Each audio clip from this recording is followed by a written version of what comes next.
All right, here we go. Here we go. Testing one, two, three. Can you guys hear me? Let's check out the comments. So, well, it's been nice knowing my buddies. About to start losing some friends. Okay, take it easy, guys. Have a wonderful life. What just happened? What's up, LG? What's going on? What's up, Valerian? It says, "What's up, Mugen Lord?" In chat was just getting some studies done. Okay, let's see. We got what kind of studies? Keen, what's going on?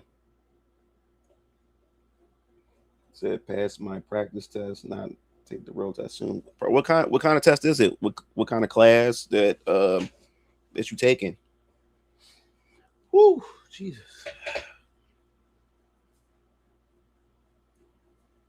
It's been a while. I know I haven't talked to you guys. I know I haven't been streaming in a while. I just been like really, really, really, really, really busy with a lot of stuff. And I was it last? It was 2 weeks ago. 2 weeks ago, Keo had caught the stomach bug. Then he passed it all around the house. I caught it. Then my daughter caught it. Strike had caught it. It was so I was just sick for a whole week.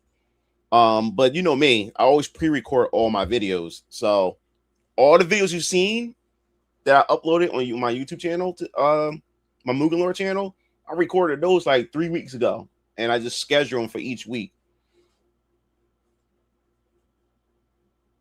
Say I just finished my course in C++ earlier this week. Oh, awesome, awesome, awesome.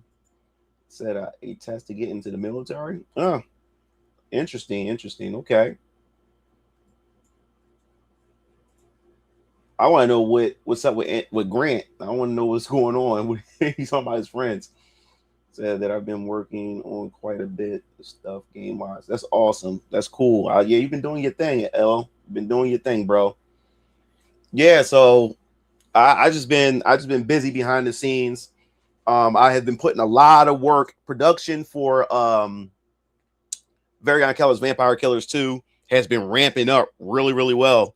The book will be done as like physically. The physical book will be done in all by August or September, but I won't be releasing it to next year because I got to work on the covers, and there's a lot of other things I want to do before I launch. As far as I want to market it, I want to promote it, I want to build up and drum up the hype for it and do it the proper way. When I do the physical campaign next spring, it's gonna be around the spring. It's gonna probably be around March or April of next year. Chapter 2 of the physical book, but yeah, the book will be done about around like August or September, and then I can get the covers done, the variant covers. Once the variant covers are done, I got a lot of work to do. As far as my YouTube channel for Venus Orion Comics, trying to get I'm gotta get it out there so I can so it'll just when the launch happens, I have a whole lot more going on for the launch. And then I also gotta do a trailer. I'm doing a nice trailer. I get all the voice actors too as well for the chapter 2 trailer, like how I did chapter 1's trailer. I'm gonna do a nice chapter 2 trailer for Variant Colors Vampire Killers. So despite the book won't be being done by the fall, it won't be released until next year.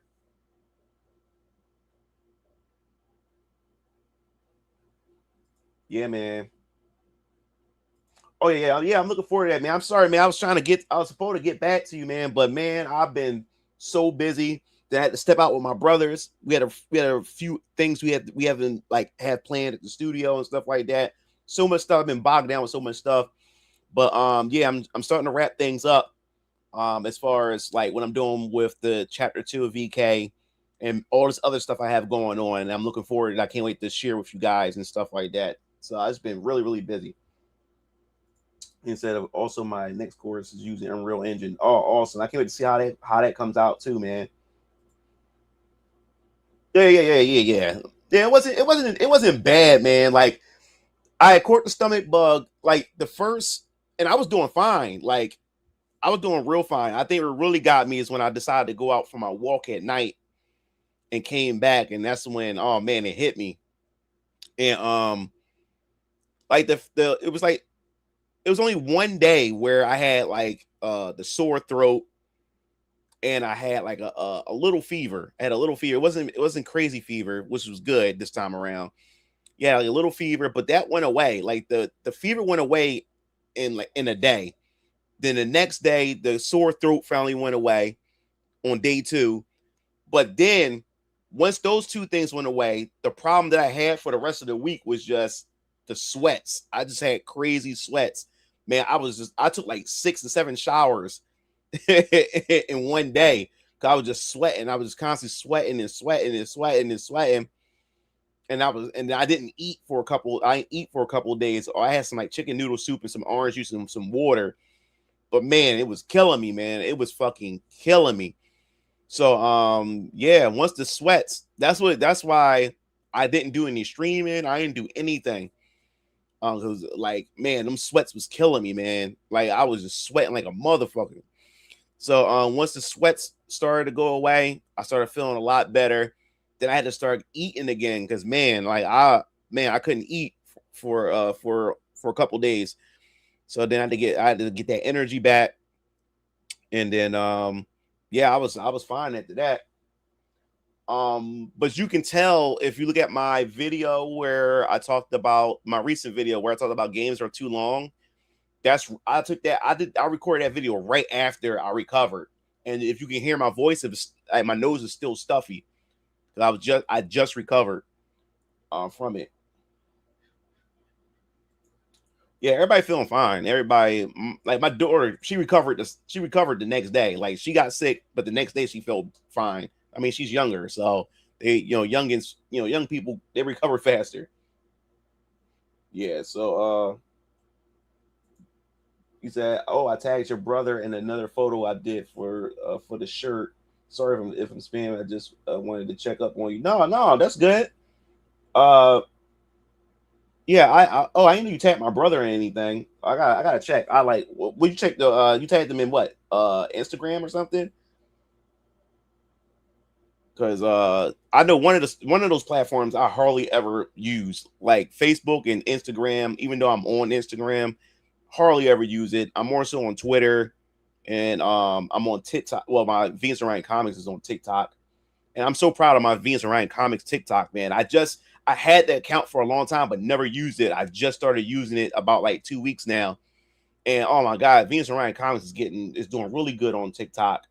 And I'm really appreciating. I'm actually getting feedbacks. People are like resharing my videos and stuff like that. So I'm really building something over there. And I can't wait for all that to spill over when it comes to this campaign and stuff like that.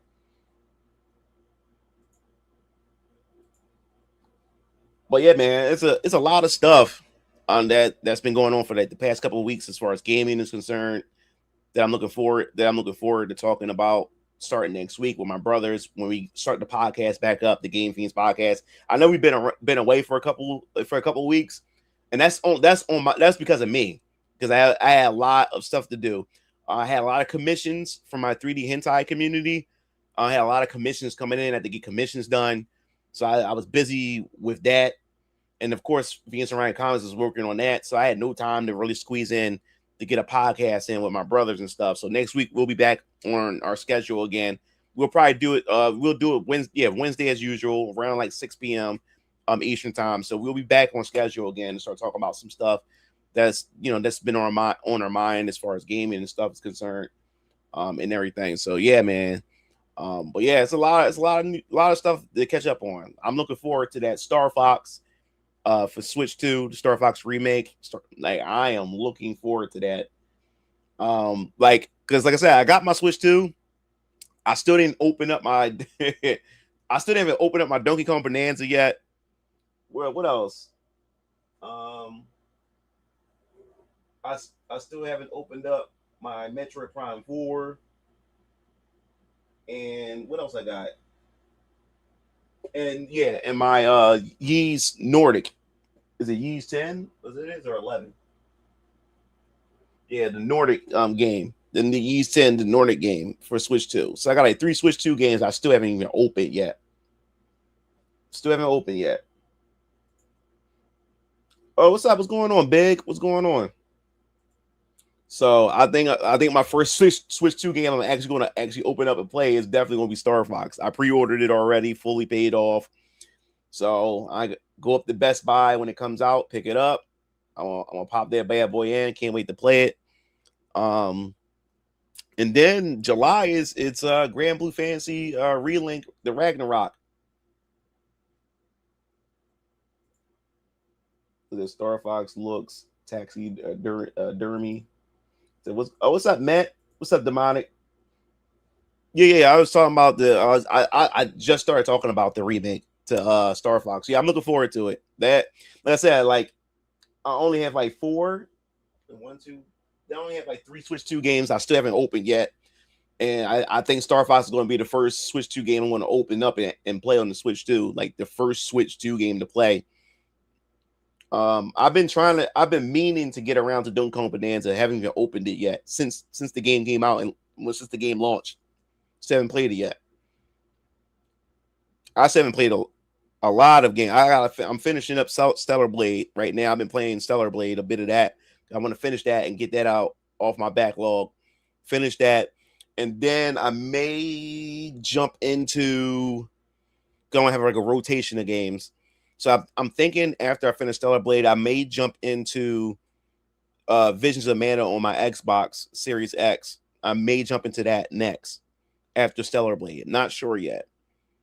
Or that or Expedition 33. I may end up saving Expedition 33 after. I may jump straight into Visions of Mana and then Expedition 33 on my Xbox. I may do that first. And then while I'm playing Visions of Mana, I'll be playing some of my Switch 2 stuff. I mean, I like the redesigns. What's your favorite? Mine is Assault. Star Fox 64 is my favorite. Assault had great ideas. It had great ideas. But it wasn't a game that was replayable for me at all. It had great ideas. It just wasn't executed that great, but it had some great ideas. As for it had great enough ideas to where I want Nintendo to reapproach that, but execute it a lot better. Because I do like Star Fox on rails, but I do like to play as Star Fox outside of his, they're mercenaries. So I would love to see Star Fox outside of his R-Wing and have laser guns and combat mechanics and stuff like that outside of his R-Wing. But it has to be executed a lot better. Assault, they had ideas, but it just wasn't executed well. But my favorite is Star Fox 64. Now, what I don't like is ever since we did this backlash that the designs did have, we started to have this revisionist history about a Star Fox Assault. As like as if back then that was like the greatest Star Fox game ever, and it wasn't. It really wasn't. I like the Star Fox Assault, but I also know that game wasn't that great of a game. But it had its moments and it had its charms. But we have this revisionist history as if Assault was like the best Star Fox game ever made. Like, especially how the social media is making it. And that's all because everybody is not liking the designs. And as I said before, like, I like the designs. And I knew exactly what they were going for when it came to the designs for the Star Fox Assault. No, not Assault. I mean, Star Fox remake. I knew exactly what they were going for. And what's wild to me is that I don't understand how people don't see it. I don't understand how people don't see it at all. And I'm going to talk about that in a second. I'm just scrolling looking for my post in a second. Give me a sec here. This is what I wanted to bring up.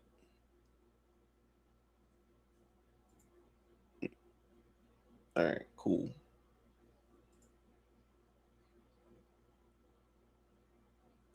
Are you serious? Come on.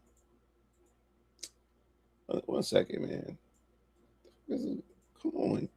Share screen. Oh. Oh, that's why. Okay, got it. Yeah, this post right here.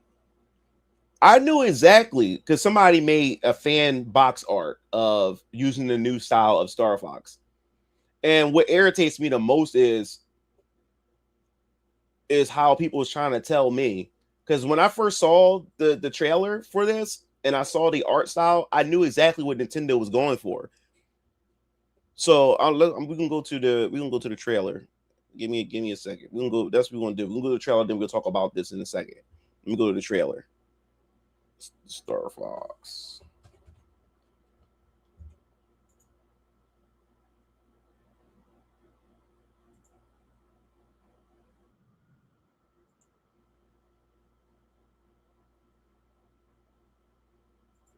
All right, let me pull this up.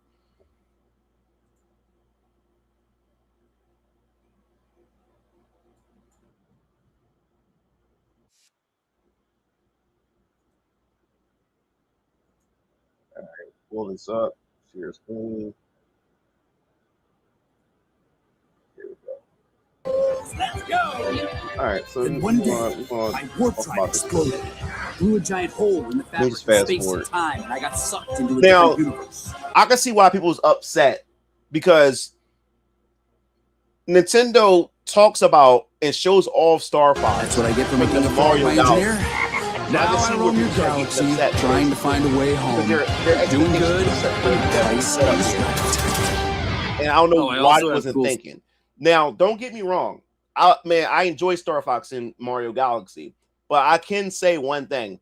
One thing that I had to get used to with the Star Fox and Galaxy is that his personality is completely different than the games that we've always seen. You know what I'm saying? So I was kind of off put by, they made him more silly and stuff. And I understand because this is an Illumination and a Nintendo collaboration, which means they both had to collaborate and come with a middle ground. So this Star Fox is like a mixture of two different DNAs, Nintendo and Illumination, and how Illumination present their characters and stuff like that. So I understand that. But other than that, yeah, I like this design, but I ain't gonna lie, I like his other games like Assault, and I love like Dinosaur Planet, and over this, but this is still a great design and whatever like that. But you have to understand, Nintendo, if you think about the Star Fox remake, the Star Fox remake could have possibly been in development way before Star Fox was even a thought to be in the Mario Galaxy film too. So you have to think about that as well. So you have to keep that in mind. But I can understand why people's upset is because of how Nintendo had presented this, and then you got something completely different going Space boots. So I definitely understand that. Now that's the backstory of the guy who's going to take us to the space junk galaxy. That's right. The main Yeah, character from I the Star agree. Fox It's series, I believe Fox it's gonna- I McCloud, believe makes an new appearance. designs gonna grow Now, over Fox time. and his wingmen return in their own Nintendo Switch 2 game. This game Yeah, is called so then Star Fox. after all that, And now, I'll pass it over we to get the Koizumi-san. announcement. Koizumi-san. We get the announcement for the trailer and stuff, right? And I loved it. Oh man, I can't wait, bro. Oh, right. I couldn't wait. I couldn't wait.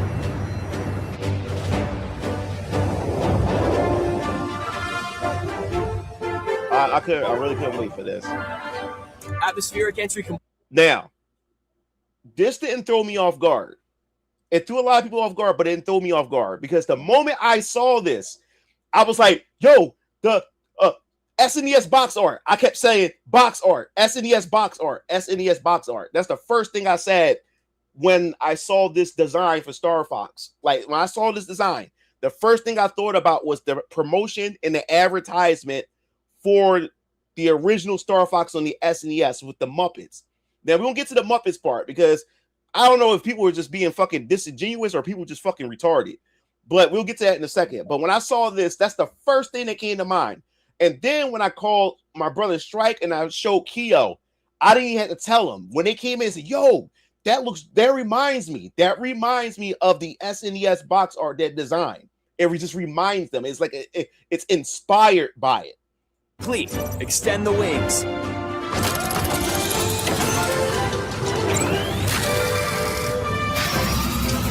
Oh man, I'm so hyped for this, man. So hyped for this. And I also like the fact is that all the Star Fox members have their own unique emblems or like graffiti on their R wings. If you look at Falco has Falco has his has like these bird wings spray painted or airbrushed on his R wing, so you just know that's Falco. And I think Star Fox got the little paw prints, the fox paw prints on his and stuff like that. I think that's a really, really nice touch. G-Diffuser systems check. Sound off, team. Slippy here. So far, so good. This is Peppy. All systems go. What's up, Falco Neo? here. G-Diffuser seems fine. Yeah, this is like right here. I knew it from the start. Go already. Soon it popped up. Like, this is the Enemy targets up ahead. Let's rock and roll. Bro, I get so hyped. I get so hyped every time I see like especially Star Fox 64. And once this trailer had came out, I started going back, just reminiscing on Star Fox, and I just started going back looking at like not like the lore, the banter, and the dialogue between the characters and stuff like that. And the thing I never paid any mind when I looked at the banter a long time ago, like the dialogue between the characters while you're playing the game, I never really paid attention to the banter as much because Star Fox is really about the gameplay. It's not really about the story, and because they don't really put emphasis on the story. It's an on-rail shooter, so they make a story to to give this story, to give the game some justification. You know what I'm saying? It's just to service the gameplay. So I never really look into like the banter between the characters until now. I'm really going into it and stuff, and I started realizing like, yo, Star Fox is a dark universe. It's a dark game. Like niggas be dying in this damn game. Like when I start going back to thinking about it and seeing the banter between like Slippy and Falco and all of them, it just the stuff they say about apes, and then Star Fox Zero where Slippy was telling Falco to translate what that bird was saying. It was just so funny. But another thing I like about Star Fox 2, and I'm just taking notice of it even more now that I'm much older, and I never really paid no mind while playing the 64. Think about it for a second. Star Fox and them are such badasses to the point where it's only 4 pilots.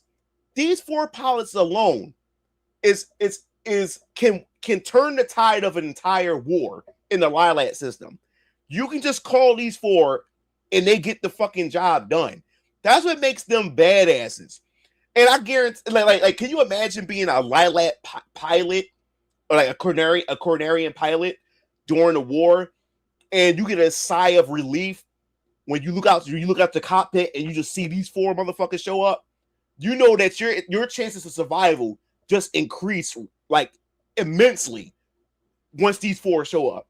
Like that's how badass Fox, Slippy, Peppy, and Falco are. They get the fucking job done. And I'm just now I'm looking more and more and thinking about it. Yeah, damn. Like these dudes really put in work. They really do. They really put in work. So you can't beat me. I hope James' side story isn't too short. He said, but this game is a complete package. If I were to get a Switch 2, this would be the very first game I get. And then he said, say, are you taking people to join in? Oh yeah. Give me a sec. So I was like, damn. I said, now I'm thinking about it. I said, yo, these motherfuckers are badasses where you can just call these 4 up and they can get shit done. Like they with confidence. What you're seeing is footage of the game in action. While stage layouts have been kept the same, the visuals have received a major upgrade. Another thing too. Stay in formation. This art style that they have right now, it makes a lot of these. If you look at Wolf, you look at Pigma. Like if you look at Wolf looks terrifying. He really does. Pigma, like he looks like a dickhead. You know what I'm saying? Like this style that they're going for, it's like they are going for more of that dark tone. So if with this art style that they're going with that gives them like this dark tone, you also have to like have your expectations shifted as far as even dialogue and how the dialogue is done based on the tone that they're trying to go for. Because a lot of people point out like how they don't like the dialogue changes and stuff like that. Because when you look at the 64 version and all the other versions of Star Fox, they are campy, which I love camp. Like I love campiness because that's what Star Fox, the original Star Fox, is. It's very campy as far as the banter is concerned, especially in the 64 version and stuff. But you can see here they're trying to go for more dark, or and more mature with this. So to make it match the art style that they're going for, it's going to also, of course, change how the dialogue is going to be just a bit. Between characters is also back. Now you've done it, Slippy. Bogey on your tail. Cover me while I fine-tune my sensors. Man, I can't wait to do this again. Bro, the last time I played Star Fox 64 was during the 64. Like, I haven't played Star Fox 64 since the 64.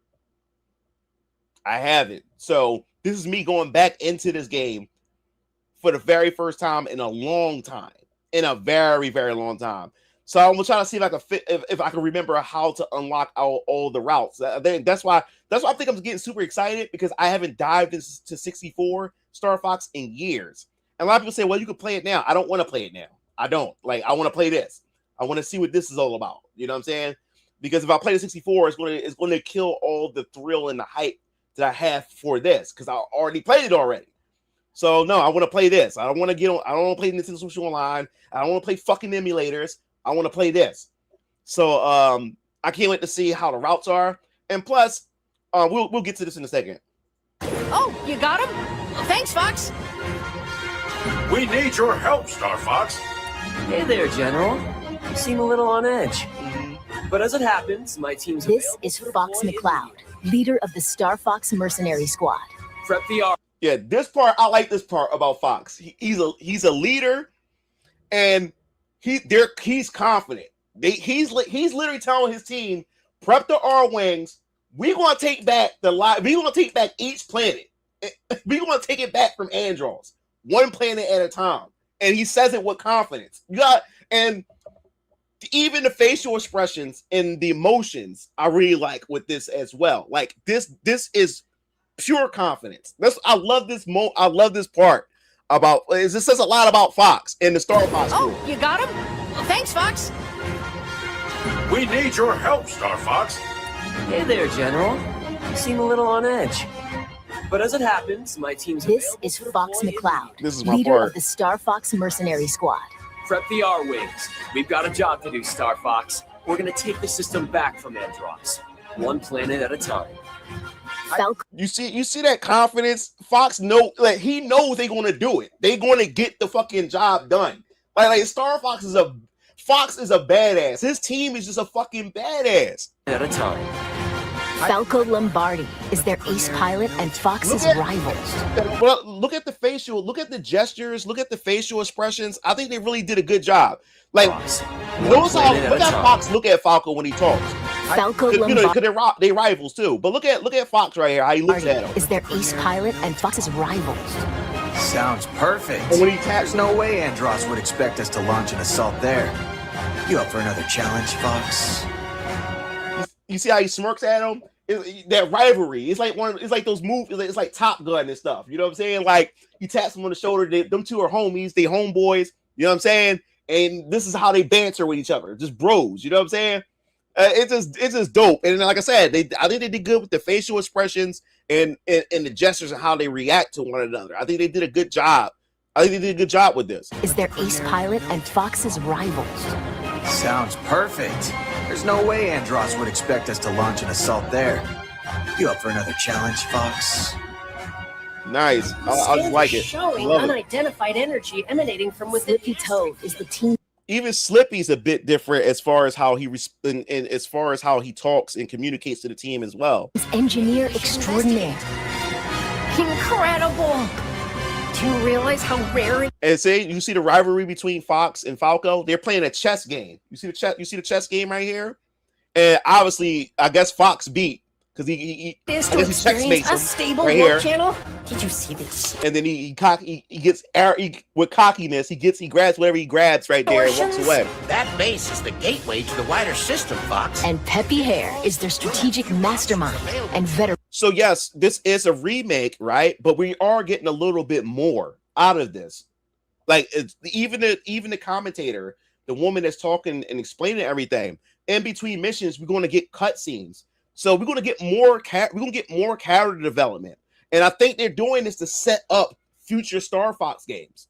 I think that's the reason why, because I understand people are upset that this is another remake, but you also have to admit that the Lilac Wars or Star Fox 64 was a great starting point as far as lore is concerned and story is concerned for the Star Fox universe. So if they're trying to take Star Fox much more seriously, they're going to go back to a point where where Star Fox worked the best as far as story, because I think moving forward there may be a lot more changes of the story moving forward from here. That's what I think, in my personal opinion. I could be wrong, but my guess or my theory is that they're going to go a totally different direction after this game. So now what they're trying to do is with this remake, they're going to try to give you more story, more setup to prepare for what they were trying to do with whatever the next Star Fox game is going to be. That's my take. That's my take. He said, I have a friend. He said, I had a friend gave me Star Fox 64 on 7th grade. I legit grinded the hell out of the game while everyone else was on the PS3 and 360. Said, fantastic, Mr. Star Fox. Falco. Yeah, I'm about to say that. Falco is Raphael. Like, Falco's Raphael of the team. Star Fox is Leonardo. You know what I'm saying? Like, that's how that's a great comparison. Falco's never not been cool. I love Falco, man. Said that would be cool to get more depth with cutscenes in between. Yeah, so that's what we get, and we'll get more depth in the characters. It's into enemy space. Just this. Hit them quick and hit them hard. And you even see it with this too. Like, they put more emphasis on Peppy, that he's the old head. Like, he's the old head. He's the one that has the wisdom. He's the one that has the guidance. You know, when it comes to the team. You know, and you see it right here. You definitely see it right here, and even how he talks and everything, especially right here, on that part. And Peppy Hare is their strategic mastermind and veteran pilot. It's into enemy space. Just this. Hit them quick and hit them hard. Oh man, this is the fate of the Lilac system rests squarely on their shoulders. And you can just hear that Star Wars. Like, you can hear that Star Wars. Like as far as the music is concerned, you could feel the essence of Star Wars mixed in there as well. Like, this is going to be fucking epic. But like I said, like the commentator said, the fate of the galaxy is on the shoulders of these four. Hit them quick and hit them hard. The fate of the Lilac system rests squarely on their shoulders. That's how you know they're badasses. Just these four. The fate of the Lilac system is on these four. Now, this got me curious right here. This part got me curious, where it shows the R-Wing right here. The R-Wing? Like, is this, like, what's the purpose of this part? Because it looks like this is where you could select vehicles or something like that. Is this, like, is there something they're hiding from us when it comes to this part? Because is it like when you pick a stage and say, okay, this stage is an R-Wing stage or something like that? Because it seemed like there's like a toggle, the way they had the R-Wing spin around, as if you could toggle to another vehicle or something like that. It is a high-performance aerospace fighter piloted by Fox and his crew. It's equipped. And this part looks like a practice mode, where you could practice. That's what I'm thinking. There probably is to practice how the Landmaster worked, the R-Wing and the Blue Marine or something. You know what I'm saying? Like, on with this a part, laser. This was never. It can also fire charged shots or launch bombs that cover a wide area. The R-Wing can break. Yep. Oh man, I can't wait for this, man. I can't wait for this. Roll to a agile ground assault vehicle called the Landmaster. The Landmaster. Even though the Landmaster wasn't really one of my favorite. I wouldn't say my favorite. It was just difficult compared to the R-Wing. You know what I'm saying? Especially because you're on the ground, you got to shoot upwards, and then how it controls it, and you got to do the barrel rolls on the ground and stuff. And then it make you you have to hit those levers. And that part was so annoying, trying to hit those levers while trying to look out for your crew up in the air with the enemies and stuff like that.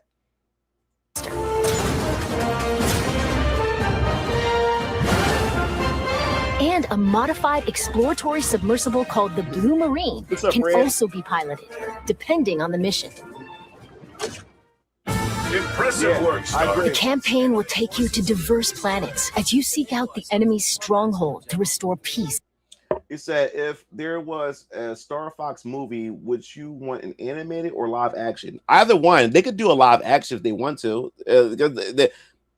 This could this could be a perfect example of how they could do it. They could do it like a CG, or they could use like how you get like Guardians of the Galaxy, but with Star Fox. You know what I'm saying? You could do it that way. Don't forget the hovering part. Yeah. Said, nah, that train stage gave that Rumble Pack value. You ain't lying. You is not lying. In the Lilat system. Corneria. Bro, I gotta remember. That's why I said, like, I haven't played the 64 in a long time. So the fun part is trying to rediscover the routes again. If I can remember it from my head. You know what I'm saying? Is a planet teeming with life. And then I remember this. You have to fly underneath these underpass in order to get that route with Falco. I remember that part. I remember that much. Ficina is a frozen planet with most of its surface covered in ice and snow. It's your own target, Fox. Solar is the Lilat system's scorching hot second star. And Zoness is a deserted, polluted ocean planet that was stripped of all its natural resources. Cool your jets, Cat. There's also an asteroid field to navigate. Persistent laser tech. Oh man! Inside of a nebula. The Y looks so dope, man. From planet surfaces to outer space, a variety of stages await. With free-flying dogfights in all range movies. Independence Day. Don't let anything through. And massive boss battles. You can look forward to intense aerial combat. We did. All units, disengage. Depending on the objectives you complete, the number of enemies shot down, and other factors, the route you take through the system may change. Replay stages with a different approach to find ways through that are off the beaten path. Oh my god, I can't wait. You better be right about this, Falco. I say we trust Falco's instincts. You worry about your own. Plenty of new cutscenes have also been added. I'm looking forward to these cutscenes, y'all. These include never-before-seen mission briefings between stages, allowing you to learn more about people lost their shit when they saw Falco with bird legs. characters and the Star Fox universe. Fall in, team. How are we doing? You can choose between easy, and then they got these extra features: normal, easy, normal, and expert. And they got the challenge mode and stuff like that and too. Expert difficulty settings. So you're gonna get some more value out of that too. Especially if there's gonna be a lot of feeds. Who's gonna want to participate in the challenge mode and stuff like that too? Break through. We'll find out who's coordinating this attack. Take on these challenges on either normal or expert difficulty. I may do the challenge mode. I'm not sure yet. My goal right now is I want to see the story cutscenes, and I want to get all the routes. And I'll be satisfied with my playthrough with Star Fox just by getting all the routes and seeing what all the story beats are.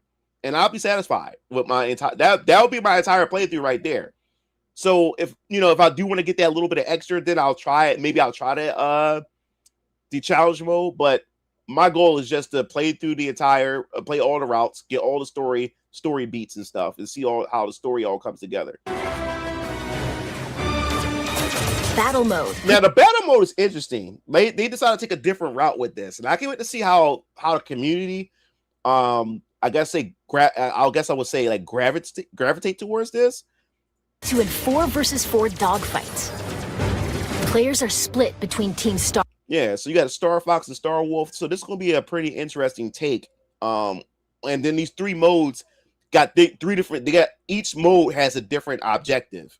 Star Fox and Team Star Wolf then compete to earn the most points by clearing missions and taking down foes. You can select from 3 stages, each with its own rule set. Yeah.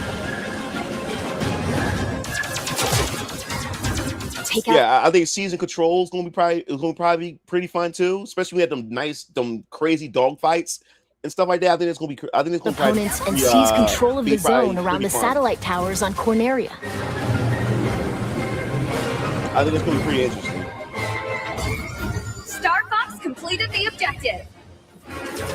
Now, this right here, I really have to look into this one. Like, you gotta collect these energy crystals. As many energy crystals this- as you for can this while one? dodging meteorites on Ficina. But I wonder if there's gonna be more to it. Now, this one seems fun. Where you have to collect the retrieve the cargo, and you have to put it inside the goal. I think it's gonna be pretty fun, is because if one of your teammates grab the cargo, you gotta keep the enemy team off your homeboy's back. You know what I'm saying? Or think retrieve it's cargo fun. from space pirates and take it to your base in Sector Y. Star think it Fox might be completed the fun. objective. You can create private matches with your friends online. Yeah, that should be a standard. Up with random players from around the world, making for a variety of ways to join team battle. Yeah, We're entering Corneria City now. Going on. Andros sure has trashed the place.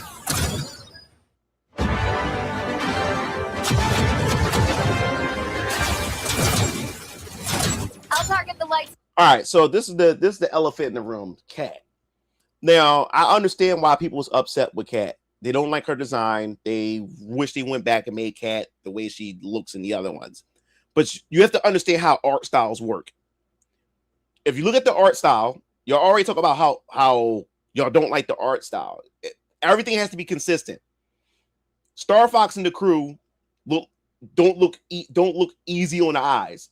So if they're not going to look easy on the eyes, you can best believe that Cat is not going to look easy on the eyes. She's staying consistent with everybody else. They're not picking on Cat, because I know the people's past the narrative. They're destroying femininity and all that type of stuff. No, it has nothing to do with that. It's the art style, period. If Fox and them are going to look that way, damn well she's going to look that way too. To stay consistent with the art style. Everybody is made to look like real animals. I know it sounds silly. I know people don't like that and don't like that explanation, but everybody look like real animals. So Cat, despite her being a female, she looks like a female cat. That's just how it is, you know. So I understand, but it has nothing to do with destroying femininity. Everybody's passing that around and stuff. No, Fox and them all look like real animals, and they all don't look easy on the eyes. So she's not going to look easy on the eyes either, because of the style they decided to go with. So everybody slapped with the same brush all together. They're not directly attacking Cat. Everybody got hit with the same brush. Why had the art style in the first place? Because they're the artists. That's the vision they want to go for, and I respect it. That's just their style, and that's what I learned. You don't have to like it, but that's the vision that they have.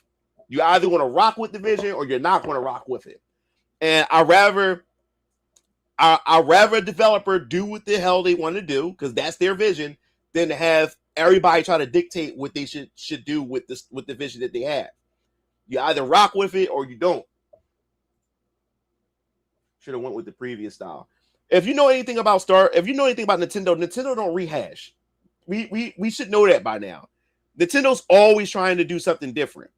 Because I'm gonna be honest with you, when it came, like I said, I talked about this on my social media yesterday, actually. Or 2 days ago. I talked about the Legend of Zelda Wind Waker as another perfect example. I see this situation with Star Fox the same way I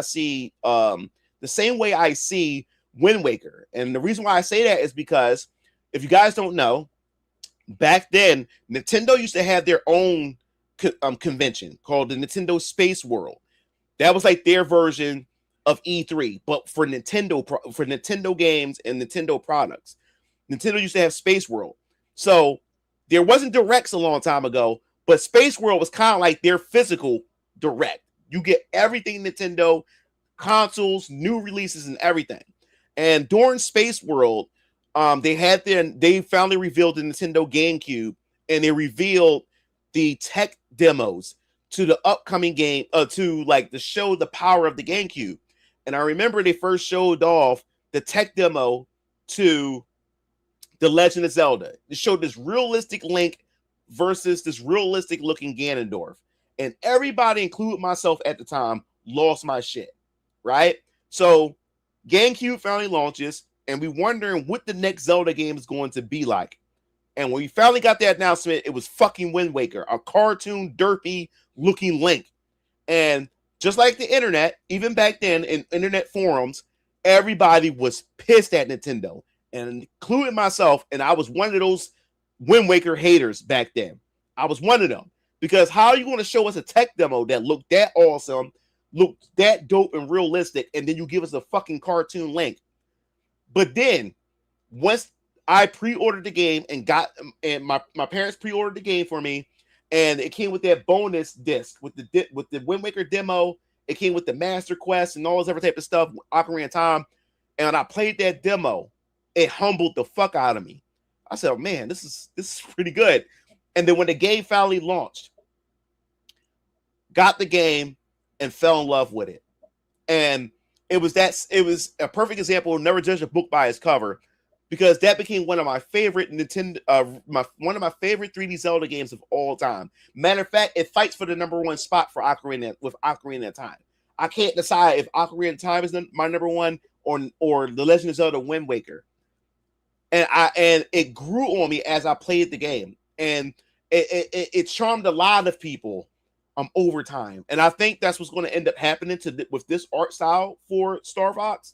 I think that's what's going to end up happening. Where people's going to hate it at first, but over time, as people play it, if the little story beats that they have in between the missions are actually good, and it actually brings more of the characters out, I think it's going to grow on people, and I think people's going to end up liking it. And which brings it back to my point. Nintendo never stick with the same style. They're always doing something different with their games. Because after I fell in love with Wind Waker, they went back to the realism with Twilight Princess. Now, I didn't like Twilight Princess. That was not one of my favorite 3D Zelda games because of a lot of things. Wolf Link, I couldn't stand. And on top of that, it's supposed to be moving the series forward in a sense, but it felt like Ocarina of Time. That's what it felt like. It's supposed to be a new game, but it felt like Ocarina of Time. It felt like it was playing too safe. You know what I'm saying?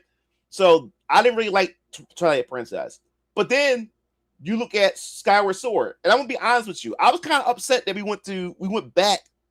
Then we went to the Skyward Sword. Skyward Sword wasn't one of my favorites either. I think the backtracking was worse, and the pacing was worse in Skyward Sword. And that wasn't my favorite Link design either. Skyward Sword. It really wasn't. It really wasn't at all. But yes, Nintendo has a history of not using the same style. They always switch it up. Look at Star Fox 64. You went from 64, then you went to Dinosaur Planet, which was a different style. And then you went to Assault, which was a different style. You know what I'm saying? And then you went to Star Fox Command, another style. So they don't go back to styles. They always try something different. And I think even with this is just a remake, guys. This is not a new entry. So for all we know, this is not permanent. This could be just for this game. And what they will probably do is they'll take a little bit from this and then mix it with something else. You know, you go with that realism with a more stylistic style with the next Star Fox game. So we don't know, you know?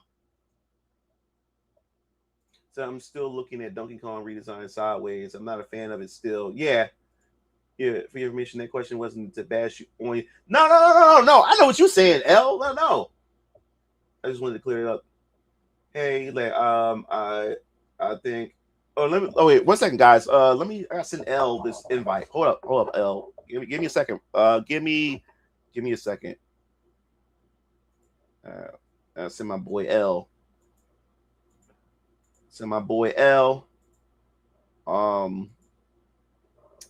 Invite. I guess I'll do it from the Discord. I'll send it on Discord. All right. I sent the link on Discord, bro. So you can hop on whenever you're ready.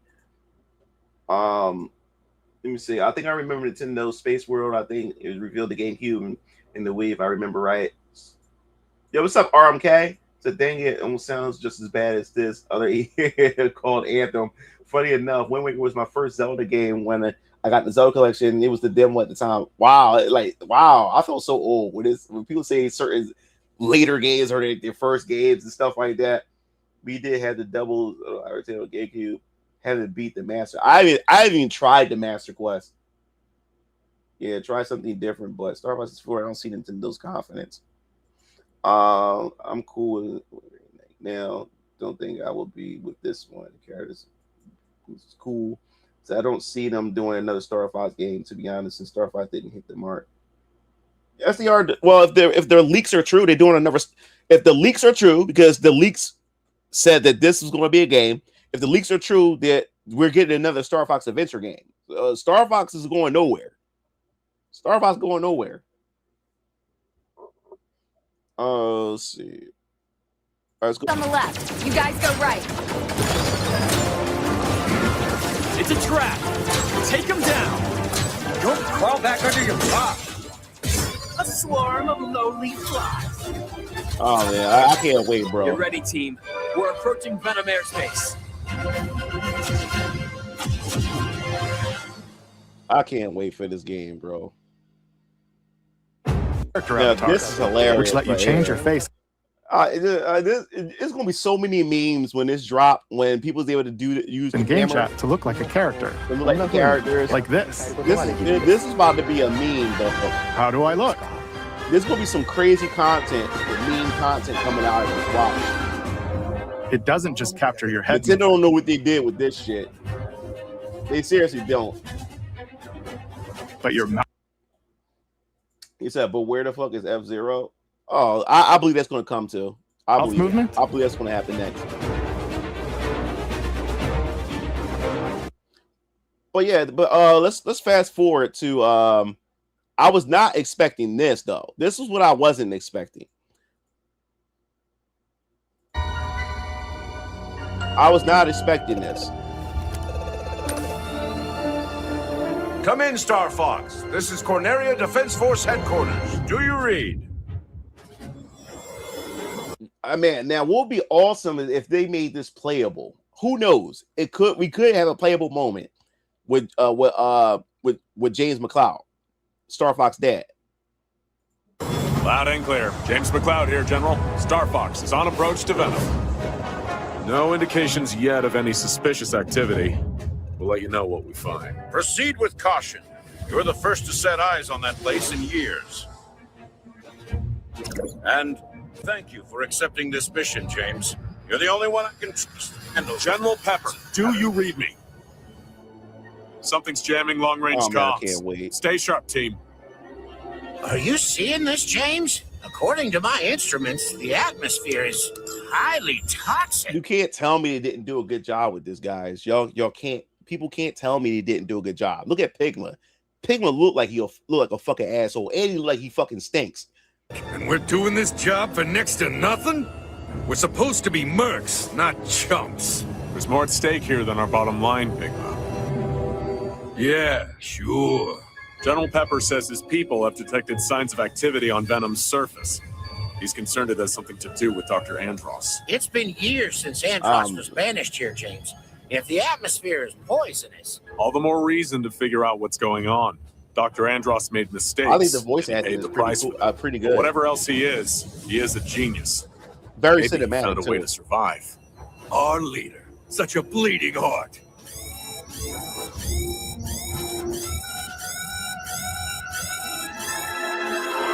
where'd they come from? Defensive formation. This asshole. Pigma, where? But if you guys don't know, in the Star Fox 64, it was only like the opening crawl of words that explained what happened to James McCloud. You never saw it in action. It was just told to you through words. So that I think that was so now we actually get to see what happened like right here. You going? It's like you told me. I'm getting into formation. You two-timing swine! What can I say? My new boss pays better. Corneria must suffer. Death to all who stand in the way of my vengeance. Was that Dr. Andros? Don't let them escape! I can't, man. I can't wait for this game. I can't shake him. Hey, Peppy! Catch!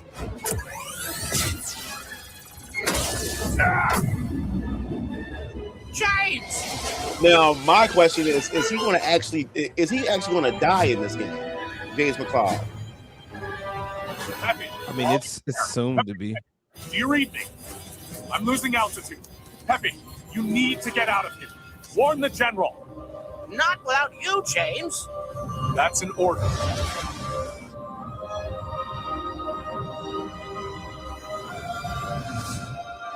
Peppy, keep an eye on Fox. That's one hell of a way to leave the direct this way, because it allows people to speculate what's going on and stuff. But yeah, that's all I wanted to show when it came to that. What's up, man? What's up, bro? What's going on? Can you hear me?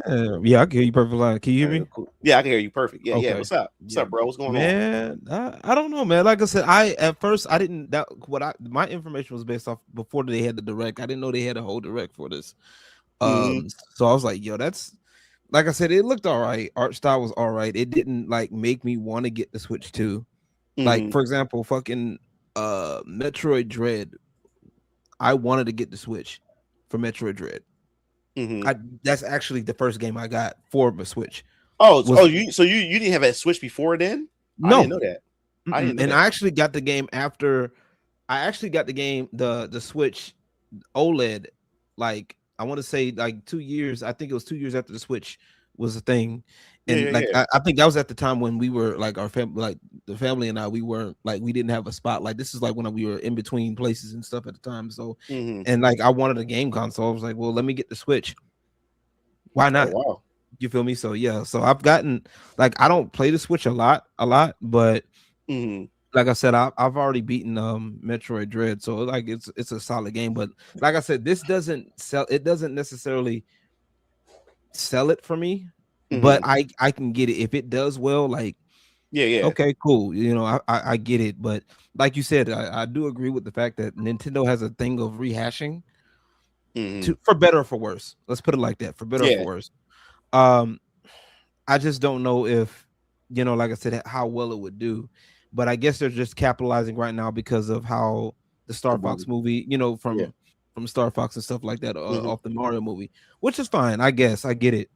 But I really wish we would have just gotten just another Star Fox game, because you can play Star Fox 64. You know what I'm saying? They tried it with Star Fox on the Wii, which with the Star Fox Zero, that didn't do too well. They reported Star Fox 64 on the 3DS. Yeah, the 3DS, which I had that at one point. Yeah. So it's like at some point, it's like, can we move along with the story, please?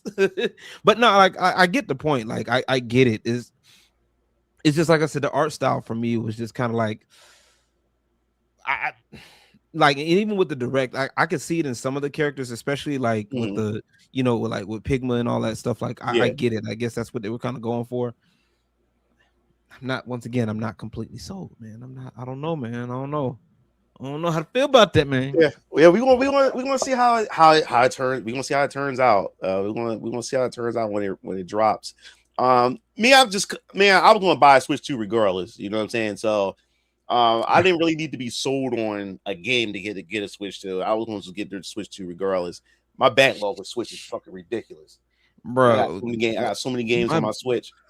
Nigga, my backlog in general is fucked. Oh, I just said Switch in general is crazy, but the Switch is just woo. It's just fucking crazy, bro. It's just fucking crazy. And then on top of that, I'm learning. Like I said, I'm learning game development and shit. So like, it's so much fun, man. Like, so now I get to see stuff from like I was already looking at it from that instance anyway, kind of with mods and stuff, but like it just takes it even further. Like, here's a random thing, right? I always wondered, have you ever wondered what, like, how they figure out the damage in Pokemon.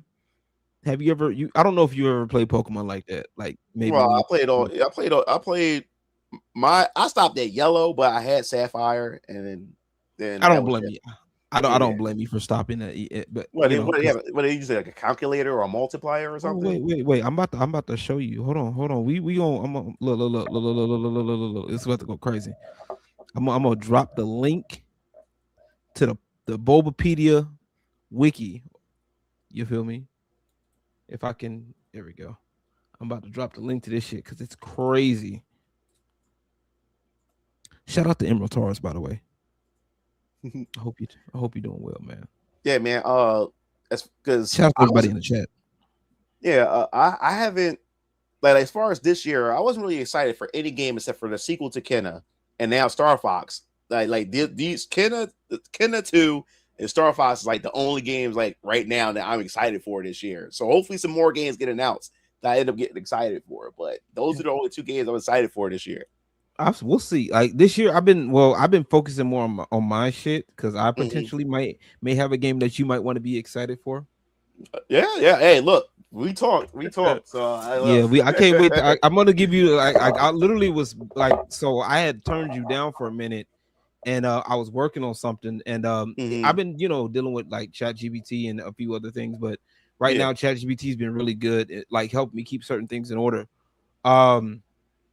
I just literally finished up, I think, potentially how I'm gonna do the stages and like the characters. Like I've already worked on the characters already. It's gonna go crazy, but like I worked on the stages. Like I was just finishing up the stage order, putting stuff together and doing the side pieces and what else do I need. And one thing I will tell people, like if you're gonna make something, like you gotta know how to, like, how do I put it? You gotta know how to piece things together. Piece shit together. And speaking of piece of shit together, right? So when we do this damage stuff, like look at where it says the damage calculation, right? You said Yellow. Click on generation 1 and it should take you there because that's generation 1. Look at that. Bam. That's how you figured out the damage. Damage equals in parentheses. Oh God. Man. But wait, they break it down though. Okay, so which I'll give them credit for because they at least break it down. Okay, level is obviously the level of the attacking Pokemon.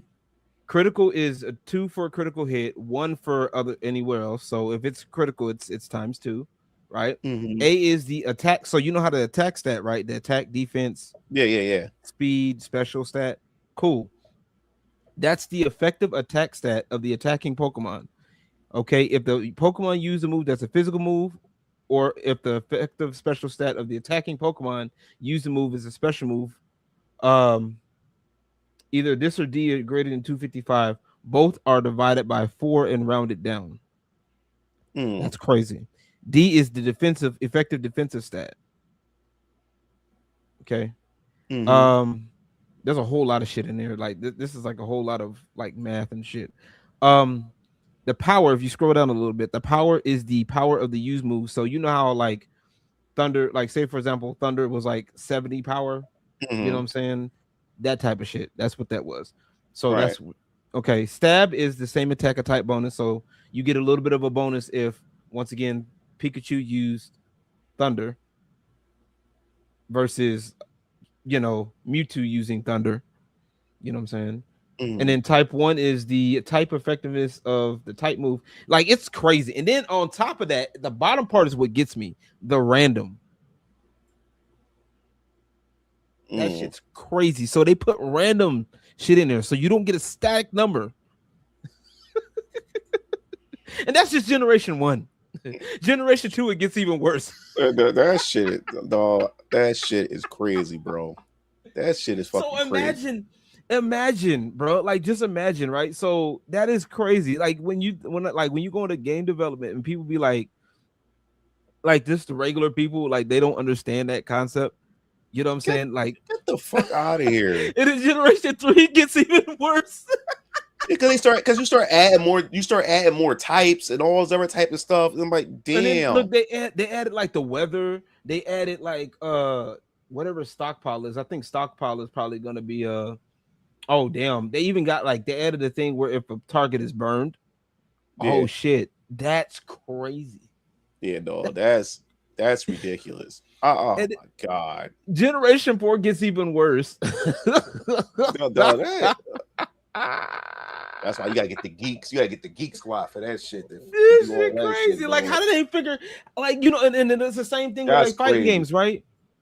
That's like, crazy. I hate this. Like the fighting games were even were just as bad, right? So like Street Fighter 4, I believe, if I remember correct, right?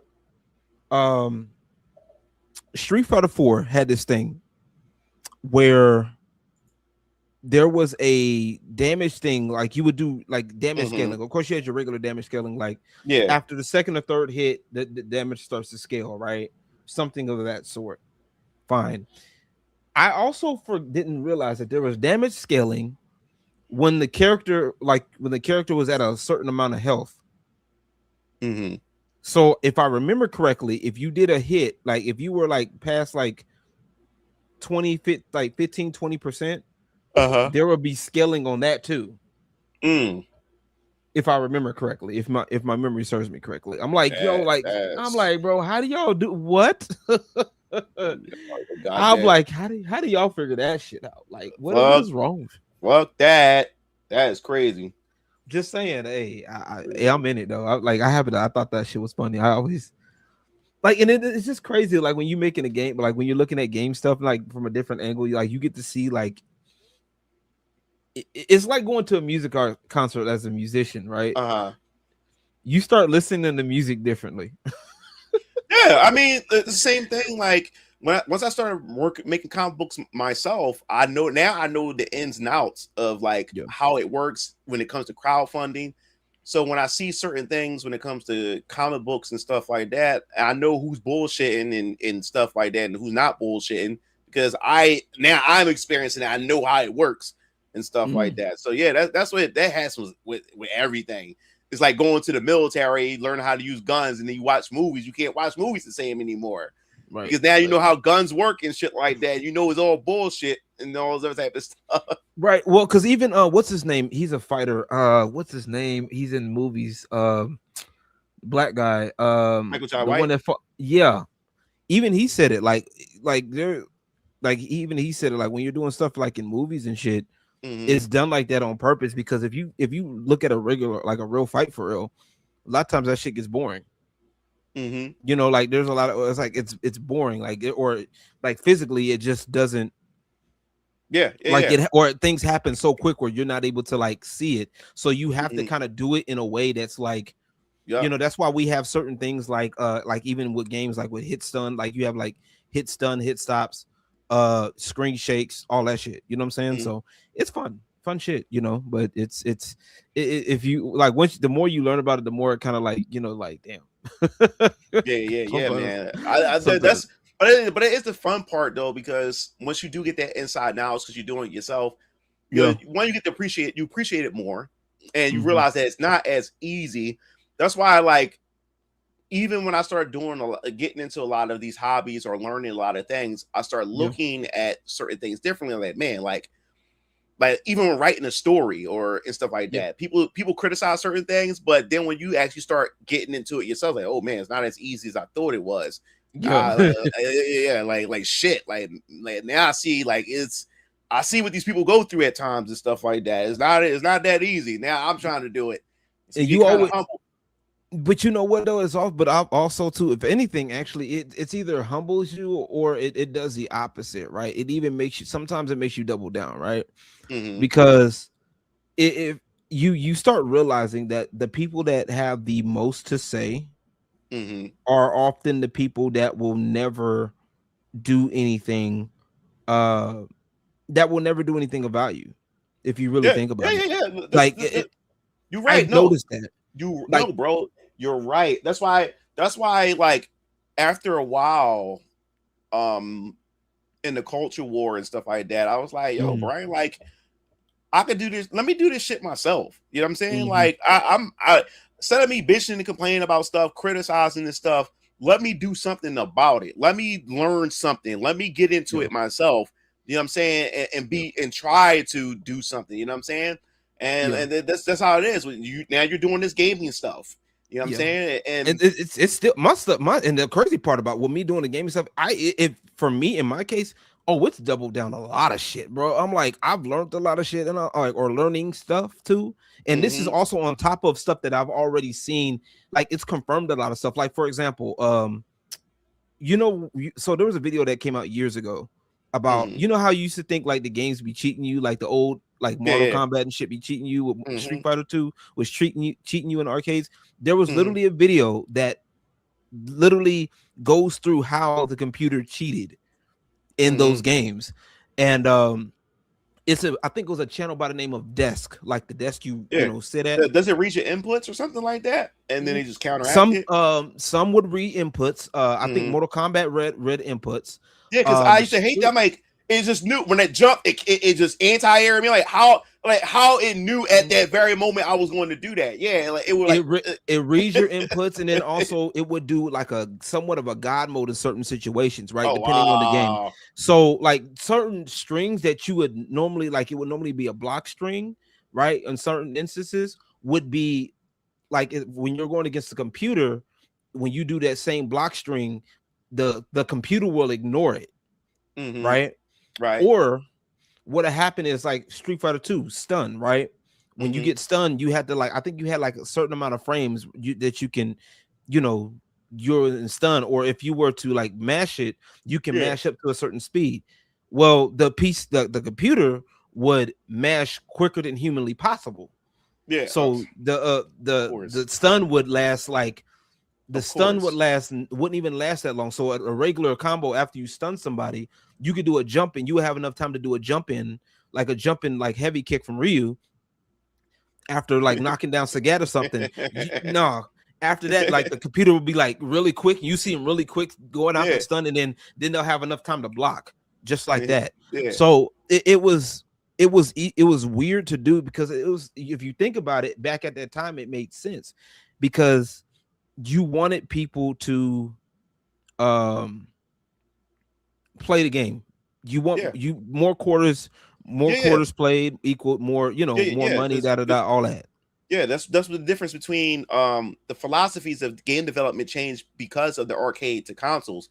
The whole point, the reason why we had those beat 'em up games, we had those shooters and stuff like that. The difficulty was crazy was because they wanted you to put those quarters in the machine. But once we got the consoles where you're allowed to save your progress and all this other type of stuff like that, they had to change their whole design philosophy of how they make games work or whatever like that. So yeah, that makes a lot of sense.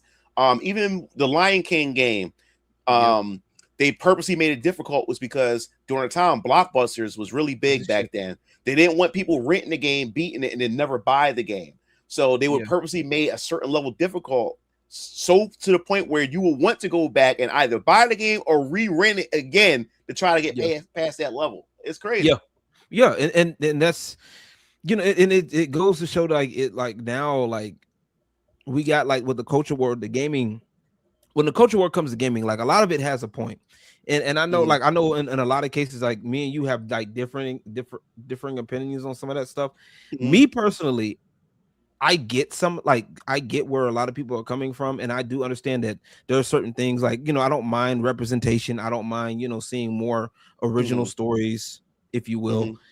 I don't mind that. And I think a lot of people don't mind it. It's just that a lot of these games, they're foregoing the fun part and they're trying to put in some kind of, and it's obvious at this point, it's obvious, right? Can't see it, if you can't see it at this point, here, let me give you my motherfucking glasses, nigga, so you can see the shit. You know what I'm saying? Because like I'm like, no, like it is like, bro, like, okay, we don't want I just reposted like a comment on somebody talk about fan service and fucking anime, for example.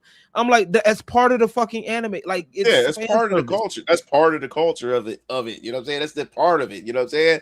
Fan service equals fans. The word fan is in fan service. If you don't like it, you're not a fucking fan. That way. like I said, like what was that game? What was it, the Dustborn, whatever that fucking woke ass game was. God, like I said, like I don't like when you tamper IPs that's been around for a long time. Don't fuck with my IPs, like that I've grown up with. Don't fuck with it. Now, if you want to make new IP, You want to put That's that cool. bullshit in there, then I know for a fact it's not for me. It's not. Yeah. It's not meant for me. So I'm just going to ignore it. You know what I'm saying? Yeah. Games like Mixtape. You know what I'm saying? The Sorrows that just came out for. Yeah. I heard people talking about that. That come to find out, the main character slept with a dude, and then he ended up killing the guy because he didn't want his wife to find, because the guilt of his wife finding out that he cheated on her with a dude, and then at the end of all of it, she ended up being with a black lesbian chick at the end of it and stuff like that. But the way they advertised the game, you did not see none of that in there. You just thought you was fighting aliens and shit, but all that was in his head the entire time because of the guilt. This is what people who play the game were talking about. I was like, are you serious? You know what I'm saying? But the writing is just horrible with that stuff. You got a good point though. Like but you notice, right? And I've talked about this before. If you notice, when they do their own shit, this is why they have to attach themselves to IP. Exactly. Because when they do their own shit, it flops because they don't have the skill, they don't have anything to make it better. And like that's why with my stuff, I want to build something that's a a decent story, especially within confines of the type of game it is. You don't want to make a beat 'em up that's like a fucking a blockbuster film type shit. You know what I'm saying? I like what you just said, because when it comes to these woke games, they're trying to triple A these games. They're trying to make these games bigger than what they're supposed to be when they're not. These are woke games, or niche games. Like they're allowed to exist, but they're niche. You can't force it into the mainstream. You can't force it to be something really popular. It's going to have an audience, but it's not going to have a huge audience, and they need to accept that. So, and I think what it is, if I were to figure out, because what I've surmised from me personally, okay, is that they see how a lot of games are extremely popular, like the Marios, the Sonics, the Pokemon. Which I got a Mountain View shirt. You like it? Oh, dope. Mountain View. But yeah. They see this stuff and they see how big it is, right? And they don't and they think that, oh, well, if they can have that, we can have that too. And they don't realize that what made it that was that people, it wasn't preachy, right? It wasn't something that was forced. You get what I'm saying? It wasn't like it, but it was fun. Like it was fun within the confines. Like it gave people room to theorize, to strategize. Game theory. That's partially the reason why I think game theory, MatPat, stopped doing game theory, because these people got a hold of it and they saw how popular it was, and then now they're like, oh, we can. Oh well, yeah. Well, how about us? No, this is just within the game itself. Like this is just us nerding out and making our own assumptions, and then you guys come in here and fucking ruin it. Like we're over here having fun being nerds about the shit, you know what I'm saying, and then you got to come over here and make everything preachy. Like Hitler used to be like, okay, fucking fine, we know, okay. Matter of fact, fucking Bionic Commando for the Nintendo, the NES. The NES, yeah, that was my game. You literally, which is actually very underrated, by the way. That game is very underrated. That game was hard as shit. Yeah, that game was hard. But like, you literally was fighting Hitler. Yes, you were literally fighting Hitler. You shot that nigga in the face in the helicopter. Okay, that was the shit. Okay, we had fun, and that was it. Okay. Now you got people trying to, like, they think it's like some kind of, oh, we gotta have everything's an allegory for this and everything. I'm like, bro, if y'all don't shut y'all asses up, and then on top of that, you make the games shitty. Like like the Ex-Voto shit. You make the game shitty. But Velguard, dog. That Dragon Age, Velguard. When I keep seeing that cutscene about misgendering or the pronouns, doing a barb or some shit. I'm like, yeah, and do the sit-ups. Like, why are you doing sit-ups? Oh, because I'm like, that was literally preachy. You was literally, I'm like, knowing the world, they got away. Like people looked at this in the designing process, said this was a good idea. to put that in the fucking game. This will teach him. This will be a hit. Them pulling a bomb, that's gonna be a hit. Bro, and I haven't played any of Dragon Age, but I know like people who love Dragon Age is probably like, what the fuck is this? Like, what the fuck is this? What is this? I can't do it, man. It was cringy. It was extremely cringy. Oh, and then the part where she what's her name comes out as like, oh, I'm non-binary, or I'm trans. I'm like, who talks like that? And you're looking at ancient century, who talks like that?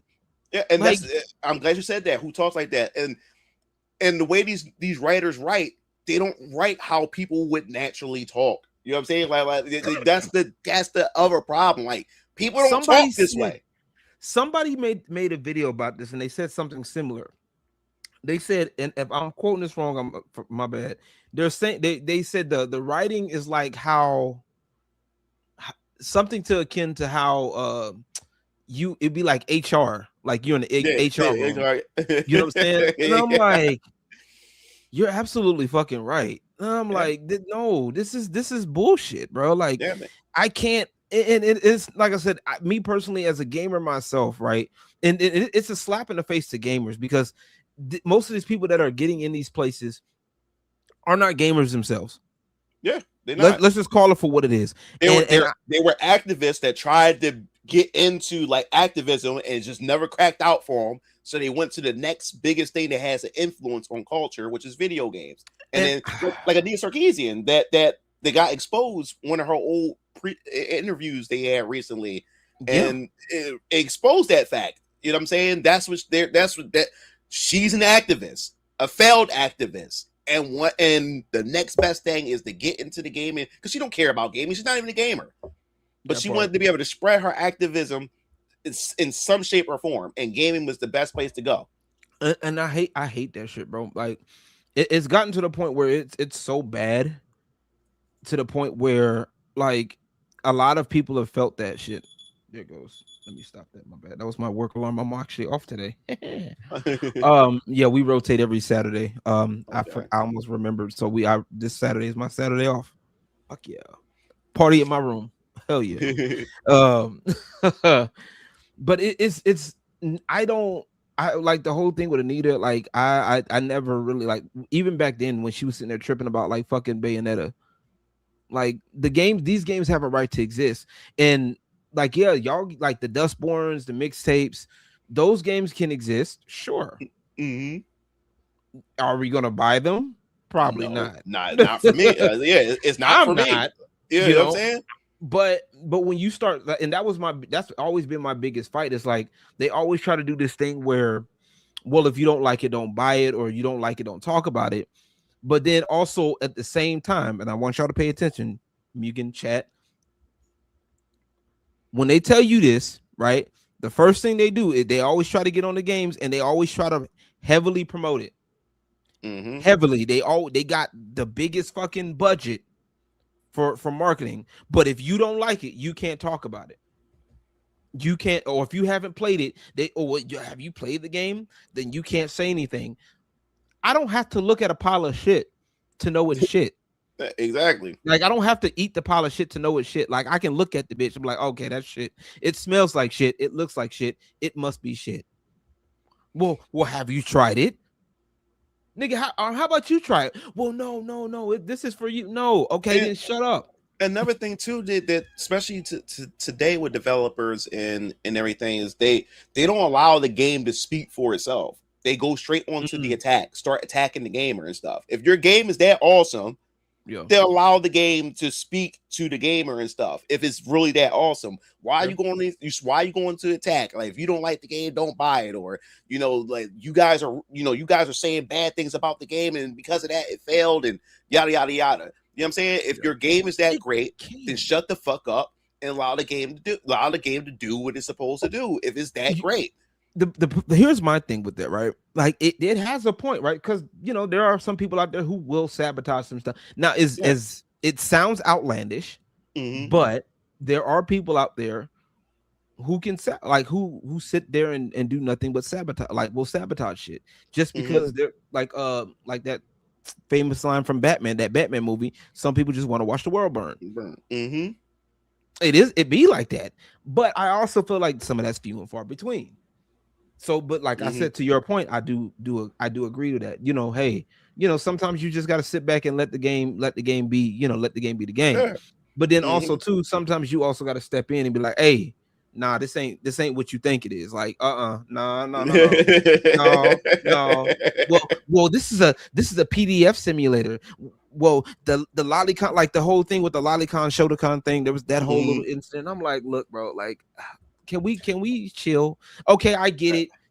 Some of y'all are so worried about. Okay, well then let's worry about actual children that are being hurt. Well, yeah. Okay. Yeah. And this is coming from I hate, like, to me it's fucking hilarious how many times, I know you probably got this, how many times you've been told that you hate women, how many times I've been told I hate women. You know, I've been told I then also too with the whole Lolicon Shotokan thing. I don't, like I said, I'm not a biggest fan of it. Okay. Yeah, look, this is what I said. Look, when we came to Pragmata, I was like, yo, niggas, there's some fucking hills y'all should not be dying on, because one of the guys was upset that he censored. Oh yeah.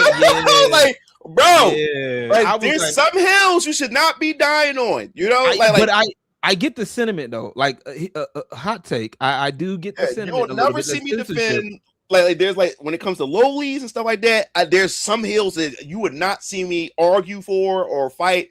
I'll leave that shit alone. I'll leave topics like that alone. Leave me out of that shit. But this nigga's really fighting the battle. I'm like, bro, you should not be fighting on this hill. Like leave that. Some hills you just gotta leave the fuck alone and shit like that. Right. No, it'd be like that sometimes. I get it. And but like I do understand the premise though, right? Because you don't want the games to be censored. But you know, like I said, if it's not real, the bottom line is, if it may, even as uncomfortable as it may be, right? The bottom line is it's not real. Okay, it's not real. It's not rooted in that. And the very second we start giving it, because you noticed how we've already established that violence in video games doesn't equate to violence in real life. If anything, it's the opposite. It relieves, like it's a relief, if you will, right? In a lot of cases. So how is it that when we go to the sex part, that becomes a problem? Yeah, because that's what I'm I'm saying. saying. Like where the sexualization in women it turns, it makes boys or young men look at women as objects. No, like that's not true. If games don't make people violent, so why would games all of a sudden, you know, that's very fan servicey, all of a sudden make us look at women as objects? That doesn't make any sense. Not my thing with that is that they're trying to, if they can get one way or the other, right? So this is what I thought in my little big head here, that if they can get one, it can circumvent and catch the other, right? So you know, like it sounds weird, but it makes sense, because if we can get people on the censorship of titties in video games, right, or women in video games, right, or whatever, you know, Lolicon, Shotokan, whatever, blah blah blah. If we can get that, okay, then we can start making more of a case for violence in video games now. And so like you gotta, you know, it's weird. And with fiction, it's supposed to be like, it's supposed, like, you're within that story. It's fiction. The anime Goblin Slayer. I don't know if you've seen that anime. Oh, is that, you talking about with the controversy of that, of the first episode? I never watched it, but I seen the controversy. I did. I watched the first season. I think it was the first season, I believe. It was actually pretty solid, right? So the first episode, for those who don't know what I'm talking about, Goblin Slayer is a pretty decent anime. But it was based off of like the fantasy, like it's a fantasy anime, right? It's very like, you know, like Dungeons and Dragons type, you know, that type of fantasy, right? I think they actually have a tabletop game too. Yeah, that kind of fits right into the theme of the game. So there's supposed to be like these group of young adventurers, right? It opens up with the first scene of this group of young adventurers are like of age to like do their first quest or whatever, right? And they go and do the goblins, because goblins are supposed to be low level, right? That's the low level quest. You know, when you think goblins in a video game, they're low level, that type of shit. And no, they're not an allegory for black people, okay? Stop. But that's a whole nother thing. Yeah. But no, so they go in there, like it's like 2 girls and like 2 guys, right? And one of the girls is like a healer, right? And she goes into this young group with the rest of the other 3, right? And they go into this goblin cave. And so they thinking, man, this is easy. We got them, blah, blah, blah, whoop de woo. They go in that cave, they see one, and you know, they start to kind of fight a little bit. And one of the guys is stupid as fuck. He has this long sword, right? And he tries to swing the sword, but his sword is so long that it scrapes the top of the cave, and he can't get this, like he can't, like, you know, do a full swing. So they kick his ass, they kick his guys, they kick the guy, like the other guy's ass, they kick and then the girl's ass, right? The one girl. So the one girl that she's like a fighter type. Oh, they saw that was a female. They started beating her ass, and then they started ripping her clothes off. Yeah. Yeah, they start going, and then one of them starts, you can see them like grab, like a scene where they grab you know, they grab it, like they dig into her, and they actually start, you know, having their way with her, and to the point where she's like crying, right? And then the other girl, like the healer girl, she's shocked as fuck. Like she's trying to pray and try to do her healing thing, and she can't. So that's when the titular Goblin Slayer comes up with a short sword. Like all you see is like his mask and stuff like that, and he starts like killing them. He starts counting. He's like, you know, that's 1, that's 2, you know, and stuff like that. And so they go into like deeper into the cave a little bit. He tells the girl to, hey, put your magic, do your shine magic, this, that, and the third, kill it, you know, shine them, and then I'm gonna go in there, we're gonna kill him, and we're gonna leave. So basically that's basically pretty much the premise of the first episode. I'm kind of like, you know, paraphrasing. It's been a while, but you get the point.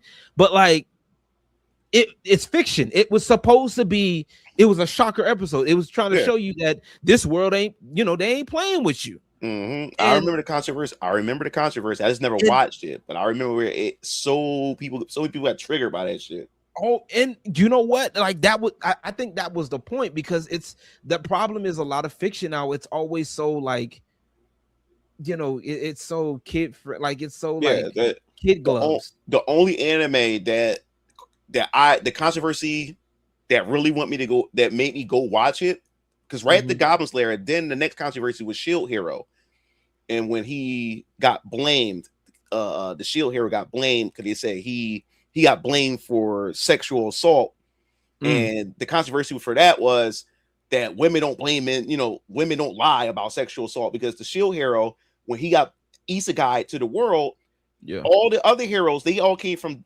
Earth, but all these other 3 heroes, one got a sword, one got a bow, one got a spear, and his bitch ass got a shield and shit like that. So he looking like, how the hell, what can I do with a shield and stuff like that? So these 4 heroes, they got isekai, was supposed to be like the chosen ones to be able to save this world that they're in. So it's like an MMO at the same time, like a video game. They got to level up and stuff, but he looking like, what the fuck can I do with a shield? So when it's time to gather, each of the heroes is supposed to gather their own individual parties. So the Shield Hero, like, no one went to party with him because he had a fucking shield. But there's this one chick, she's gorgeous. Like she's like, I'll party with you. He's like, oh, she will? Like, oh my God. Like, so he's like, all right. So, you know, he's fighting, she's getting, you know, getting all the equipment for him and all this other type of stuff. So then he gets to the hotel with her, and then all of a sudden he sits down with her, they get to talking and everything, and he's like, yo, this chick, like, really, like she must likes me or whatever, like that, this, that, and the third. Next thing you know, he have a drink with her, then he goes to sleep. He wakes while he's in bed, the soldiers show up in the room, and they grab him. He's like, what the hell is going on? Like, and they say he sexually assaulted this chick. Like, what the fuck are you talking about? Like, where's my money? He couldn't even find his fucking money. He couldn't find nothing. They take him to the king. Come to find out the chick that he's partied with was the king's daughter. When he gets there, the other heroes are there and say, you pig, this, that, and the third. He said, what the hell are you talking about? And she comes out with crying and stuff, say, he did this to me, this and that. He said, I ain't do shit to you. You was just with me. Like, we. And then when that happened, when she started crying, the other hero, the simp hero, came over, started hugging her, and then she looked at the shield hero and laughed, like smiled. That little yeah. Bro, I was so I felt so bad for him, and the whole kingdom turned on him. They all made him look like he was a rapist and shit like that. It was that bad.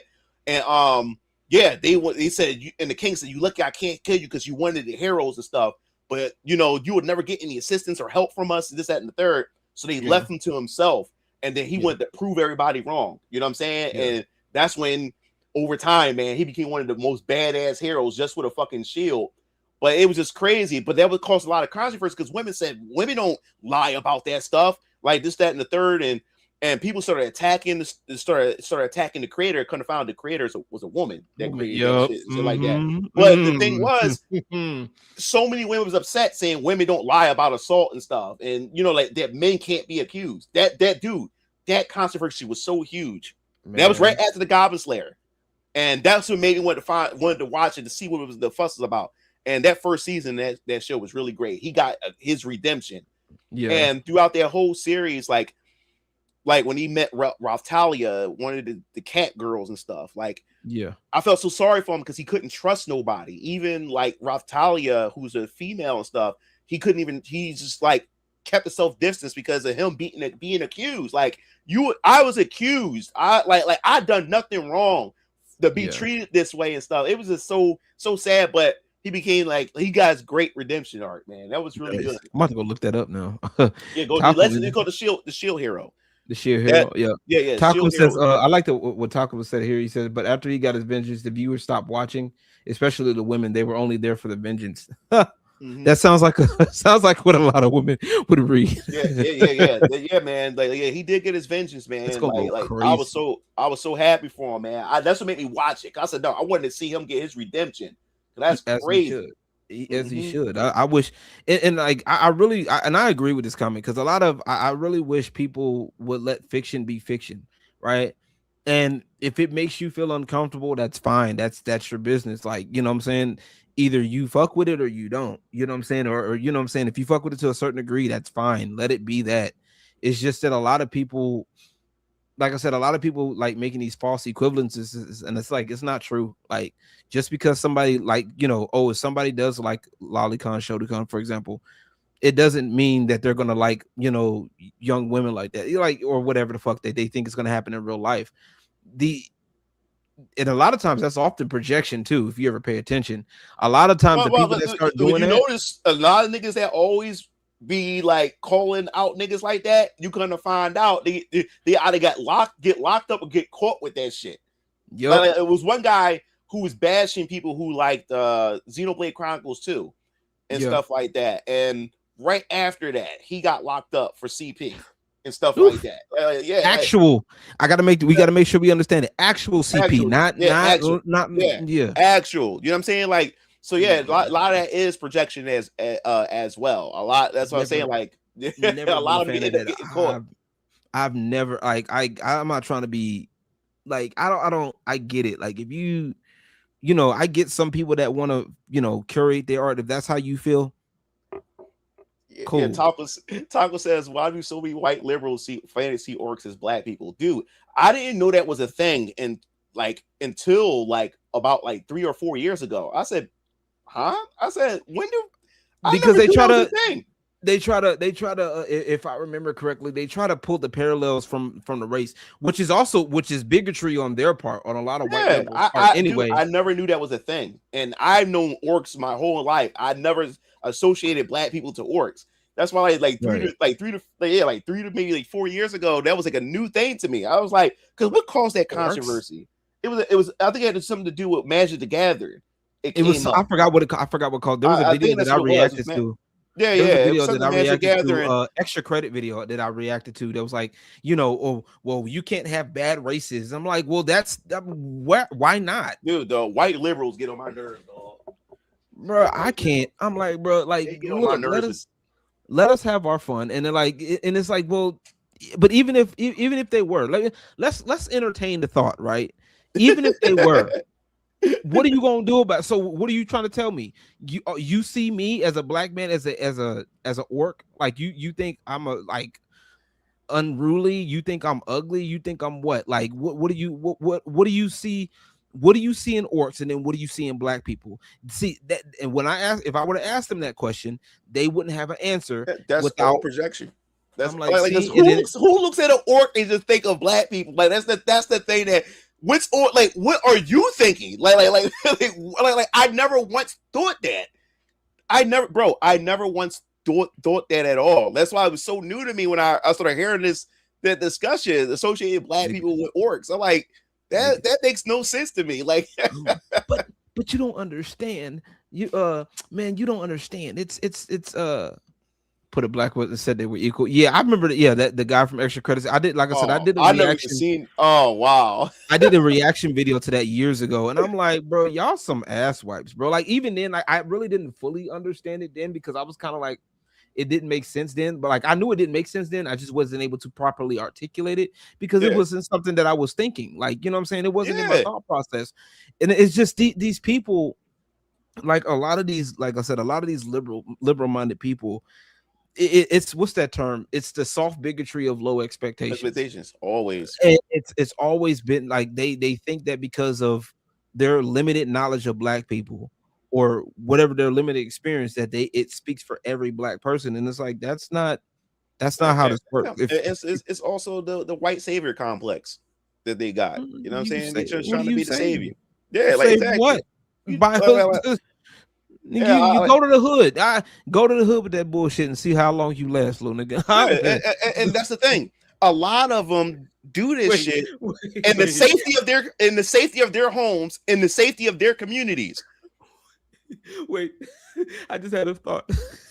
Especially when it comes to this, especially when it comes to like immigration and stuff. A lot of them like, don't like with illegal immigration. Like, wait a minute, your community's not getting affected by this shit. You living in a gated community. You want them to live in you want them to come here and live in our communities while you're protected. You don't got to deal with that. You don't got to deal with any of that comes with that.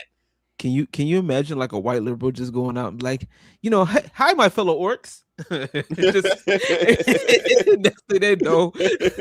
Next thing they know, they come back today on Ken's 5 News. Local white person gets shot up by. Yeah, dog, like they don't like they say the most shit, but they live in their gated communities. They have no idea what the fuck you're talking. No social awareness, like bro, no social awareness at all. Like what the fuck are y'all talking about? They don't know how to go into like places. I'm cracking up. I'm gonna tell you why I was cracking up. Like I said, I'm cracking up because people are fucking stupid. Like these people are retarded, and I had that little visual in my head. You know what I'm saying? That's a good idea, Talcum. That's a good idea, bro. That's a good idea. Mm-hmm. Yeah, they have no idea. They have no idea. No idea. That's what irritates the fuck out of me. You live in your community. You're safe. Do you know how? Like you and hell, and they really, and even in they're really not safe because if you really think about it, some of the people that's involved with them, they be involved with some of that shit. But they're not ready for that level of conversation. Shit. I'm just like, bro, you can't. I'm not perfect neither. But also at the same time, I tell folks it's like, bro, look, like you got to understand like certain dynamics and knowing how to like move through certain shit, man. It's so much like that a lot of people are not like, especially with like the take it back to gaming, bro. Like these people, they like the knowing like competitive in being competitive in games. Like it's like you can't be competitive in games no more. Like you can't really like pop off like you want to. Like you can't shit talk no more. No, that's why I don't fuck with it. That's why I don't fuck with the FGC. It's a bunch of pussies in the FGC. It's a bunch of pussies. No, you it's just not the same anymore. It's not the same anymore. The FGC is not the same anymore, dog. It truly isn't. Like you want to like you never like how do I put this? Like it's like you can't pop off on people. Like you can't have like, okay, people just talking shit and then like nobody wants to do money matches because you got people in the FGC that don't want to like, okay, well, if somebody really talking like, okay, well, do a money match. Well, no, I'm not gonna do that. Like, okay, then what are you doing?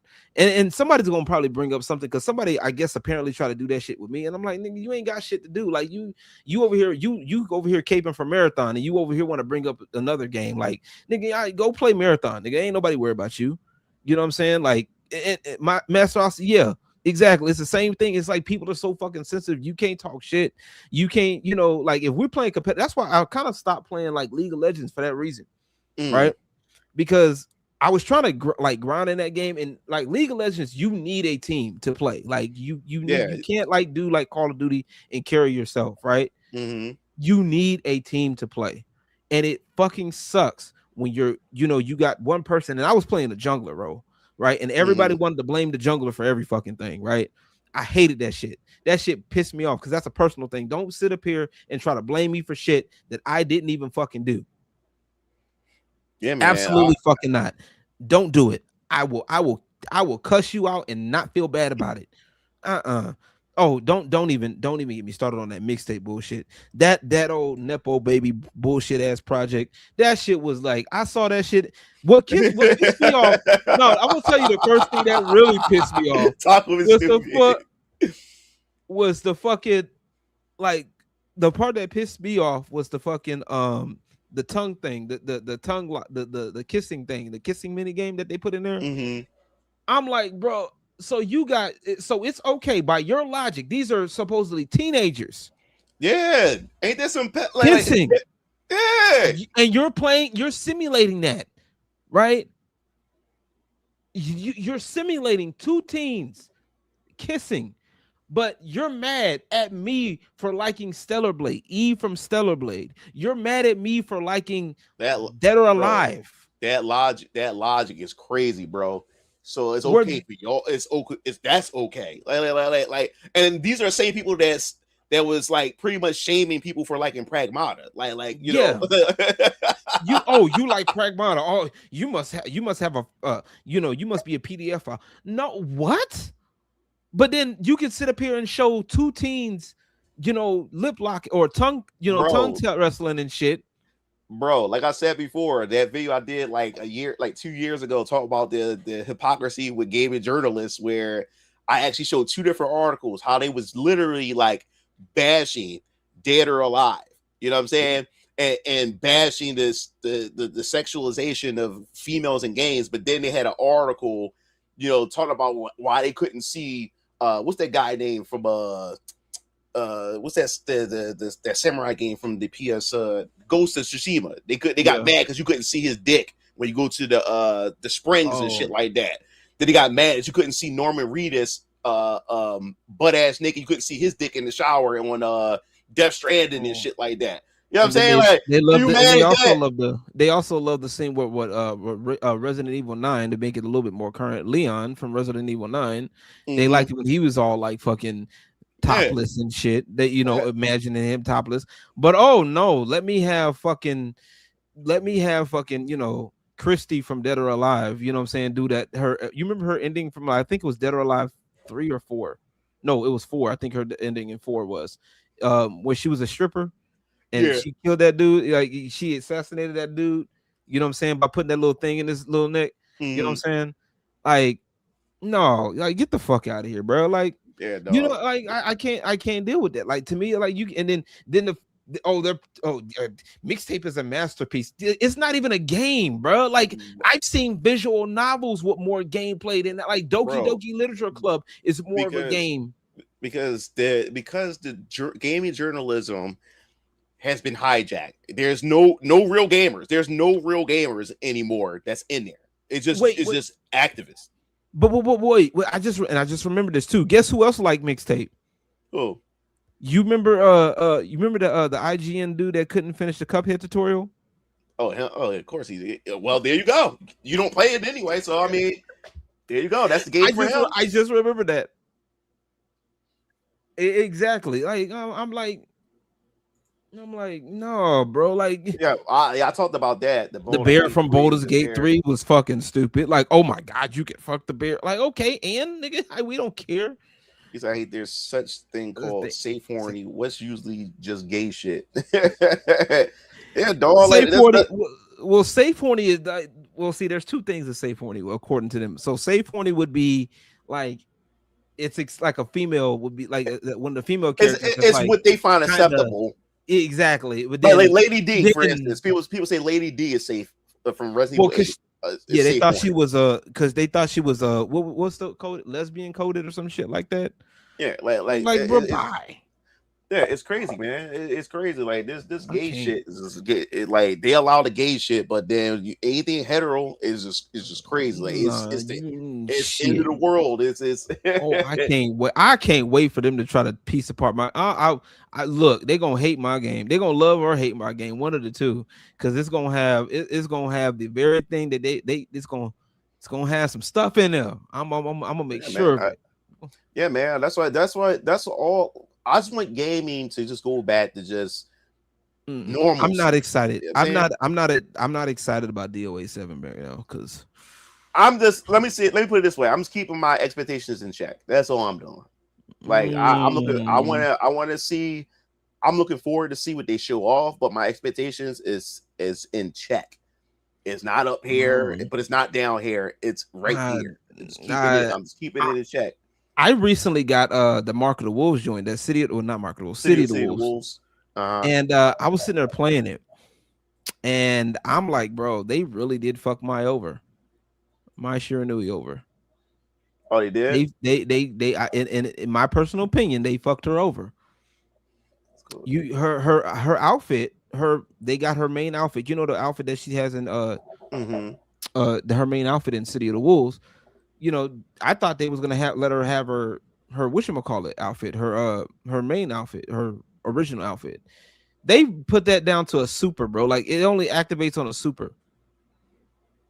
I see. I'm not really familiar with the SNK games and the characters, so no, like the City of the Wolves, right? So you know her new outfit now, right? Which she has the like the all black.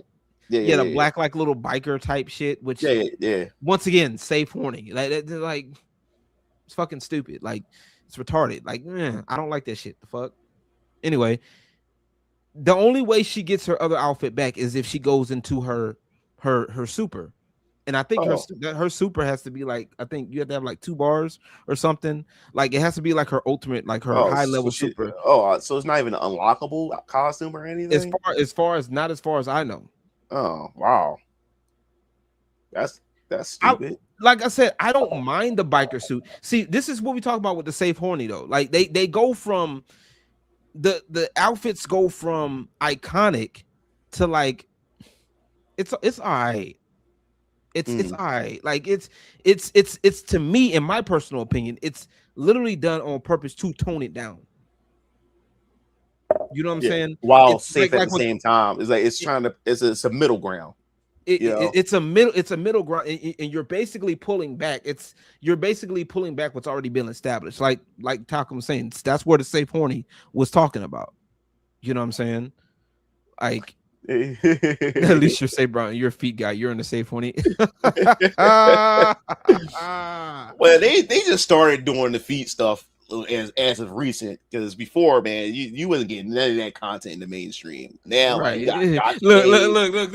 Mugen turned it into hipster now. He like, he's like, nigga, I was doing this shit before it was cool. Yeah, then they got it in gotcha games. And when I seen the gotcha games, I said, now y'all really trying to get niggas money. Like this is y'all really trying to get niggas. Like y'all ain't getting me. You're not getting me. Not publicly. Not publicly. You won't get him. You got him. Y'all got him, chat. You got him. He's just not gonna tell y'all. He's just gonna slow. He's not gonna be like slam the table with the card. Like, here, give me my money. Yeah. He's just gonna slide the dollar. He's gonna slide the card under the table. Like, here you go. Type here. Here, nigga. Don't tell him who it is. It's just here. I got you, dog. Here. Met said you did that. You did that. Right? Yeah, Met said they legit waited until Itagaki fucking died before they wanted to try that. Now I ain't gonna lie, that is kind of fucked up. Like why they wait till then? Like they could have been did like a Dead or Alive 6 last round and shit while that nigga was alive. They waited until that nigga died. Now let's do this in a 7. That's crazy. I'm not, like I said, I'm not sold. I'm telling you. I have a question for you. I don't know if you would be okay with it. Go ahead. Because I was gonna ask you, you know, if we can, because I want to share, because I wanted to share with you what I got so far, kind of a little bit of game stuff. I wanted to share if it was possible, if it was okay. Go ahead. What's up? Okay, cool. All right. I just wanted to make sure we good. Let me get my folder. Let me get my because I got a folder. Do what you do. I will tell everybody that I use the fuck out of ChatGPT and other AI art services, but these are for what's the word I'm looking for? Concepts right now. These are concepts. I use AI what it's meant to be for. Concepts. Chat. Okay. When people start over relying like they do with Google, you know what I'm saying? Like, you better Google me, nigga. Like, nah, we not doing it. We can't. I can't. But yeah, I gotta show you my little city, man. My little fucking find a what? Now look, watch. I'm looking for it. You know how it go. You start looking for shit. You start looking for shit. You can't find nothing. Okay, wait a minute. Oh, okay. That's because I put it in a different place. I'm silly. All right, hurry up. So, what I was working on is a little city, something, you know, something like oh yeah, I forgot. I gotta share my screen here. I haven't do it yet. Nikkei, you know what's funny? I haven't played. I haven't played it. I haven't played that yet, but I played the hell out of Stellar Blade. So that Nikkei crossover is actually pretty dope. I like that. Yeah, I haven't played it. I've been playing the hell. I've been playing the fuck out of Streets of Rage 4 and like some other beat 'em ups and shit for obvious reasons, because I've been trying to like I've been trying to, you know, just do some studies on stuff, looking at a few things, and I just realized I didn't put all of my shit in this folder. Man, I fucked up. I got the wrong picture. You bitch. Anyway, where is it? And I can't find. You know, it never fails when you're looking for something and you can't find it. Yeah, trust me, I know. I'm in there, but I know I'm in the right spot. Trust me, I'm close. I feel it. I'm in my bones. I'm close. I feel it in my bones. But yeah, the name I got right now, I don't have a name for my game yet, but it's gonna be called right now it's Project Dimes right now, just because I don't have a name for my game yet. But I will say this: I was trying to find like the city, but I'll give y'all the map. Fuck it. This is the map idea that I got. If I can, I'm gonna share my screen here. But yeah, this game is gonna be fun because I've been doing like a lot of like studies and things like that. So I'm looking forward to hold on. I'm gonna do this, and I'm gonna share the entire screen, and I'm just gonna move my shit over. So don't do anything yet. Don't accept it yet. There we go. Okay, whenever you're ready. Okay, got you. I'll do it right now. Hold up. All right. All right. So this is I'm gonna zoom in a little bit. This is my little city idea, the city of Regalis. Welcome to the city of Regalis, the city of kings. You feel me? This is where the city is going to be. This is how you know it's fiction. The city is a moderate city where people can actually think for themselves. No, jokes aside. Like the city's actually pretty dope. Like they're not always easily influenced. The city's been around for about 24 years. 24 years right now. As a time of the game that's going to be as a time of the story that I'm planning in my head. It's based off of 3 clubs right here. This is the overall kind of like an idea of the city. And oh, here it is. I did something like this. This is what I did. This right here. Project Dimes right here. Look at that. And yes, there's going to be a possible self-insert. I don't know if I'm going to be a playable character yet. I don't know yet. I'm working on it. We're working on that idea. So this is an idea, right? This is what I got. And I've been wanting to show this to you right here. This right here. Bam. So you remember my character Dinah, right? From the dragon, right?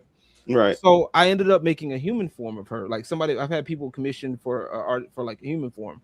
So I was sitting there thinking, I was like, you know what? It'll be dope as fuck to make just go ahead and make a story out of this shit, right?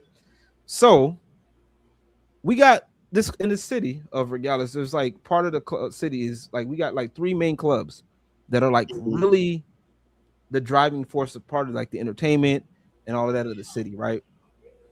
So we got Midnight Vale. That's the first club that was there. And we got Crimson Rain, and we got our club, the home club, which is the Dragon's Den. Me right here. Hi. Me and Dinah are the owners of part owner. I'm like the overall owner of the club. She's like the head honcho, like the head entertainer, and with the rest of the girls and stuff, right?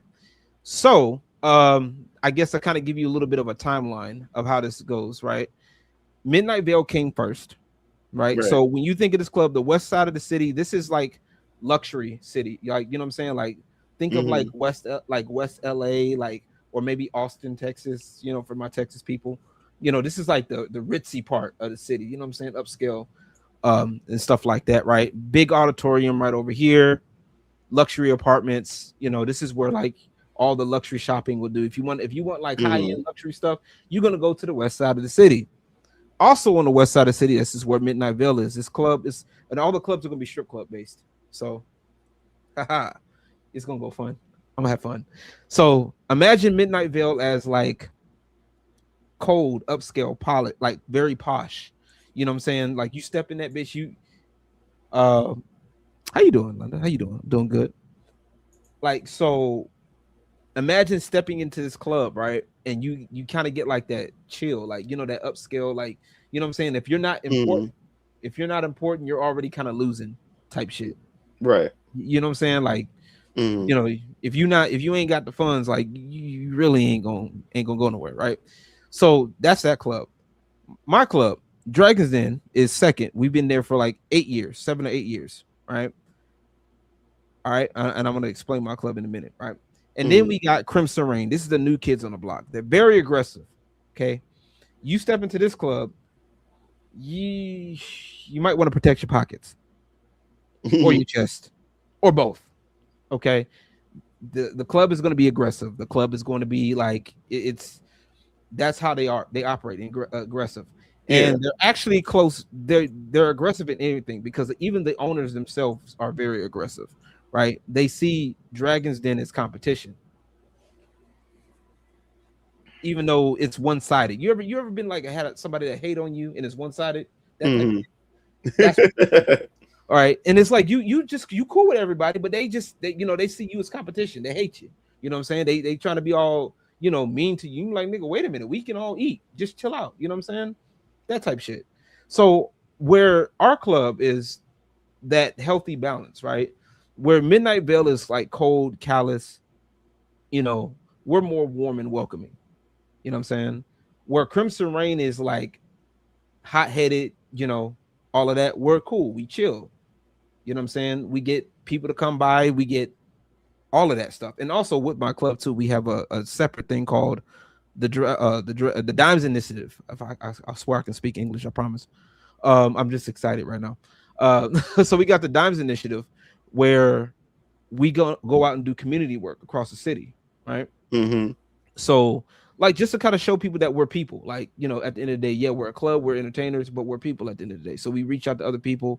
The Dimes Initiative is also headed up by me and Dinah, but we also help like girls do like navigate through nightlife. We also, like I said, do community stuff, right? So the south part of the city is where like low end, like the immigrants are kind of like low to low mid income people, right? This is where like the jobs of like, you know, like the labor jobs and stuff will be at. So Seed HQ, this is, I'm gonna let me get this stuff here. So this is Seed HQ right here, right now. This is this is an activist group. Yeah. Oh, this is LG's. He's working on the game. This concept that he used using AI and stuff to concept his maps for his game that he's coming up with. So he's been learning C++. He's been and he's about to learn Unreal. He's taking Unreal classes and stuff. So he's coming up with concepts. And this is a new feature with ChatGPT. I made a bunch of new videos around concepts like stuff that I have made myself, and then I put it into ChatGPT, and it reconceptualized my concepts, and it just looks awesome. Yeah, I like when it gave me like, for example, when I asked it to give me a branding sheet for this, it went all out. Like it gave me like what it looked like on merch, like right here.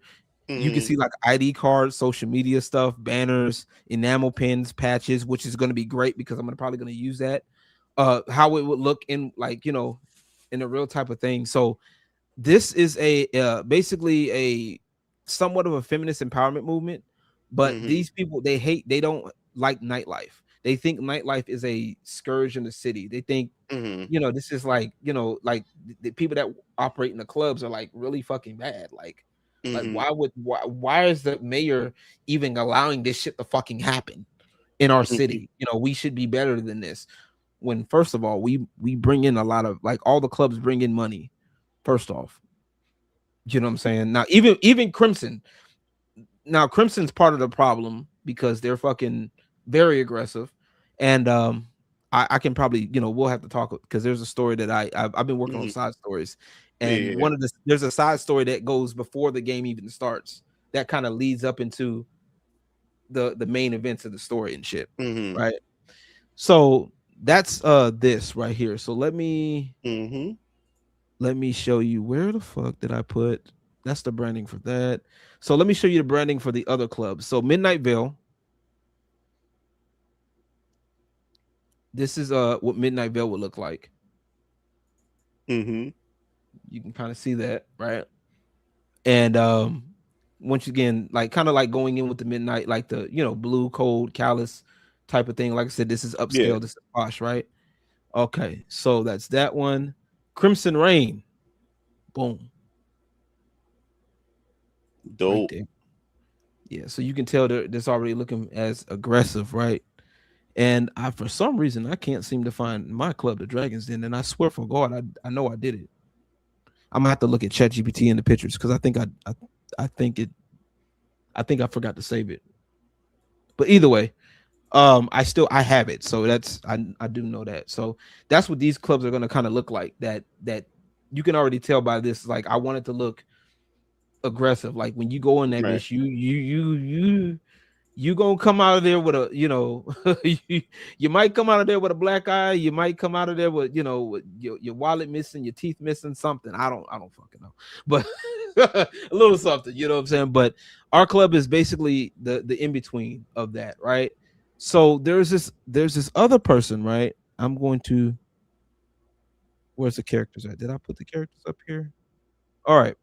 So this is what I'm looking at for our characters right here. So Dinah is my main character based off of my shit, right? My main character, right?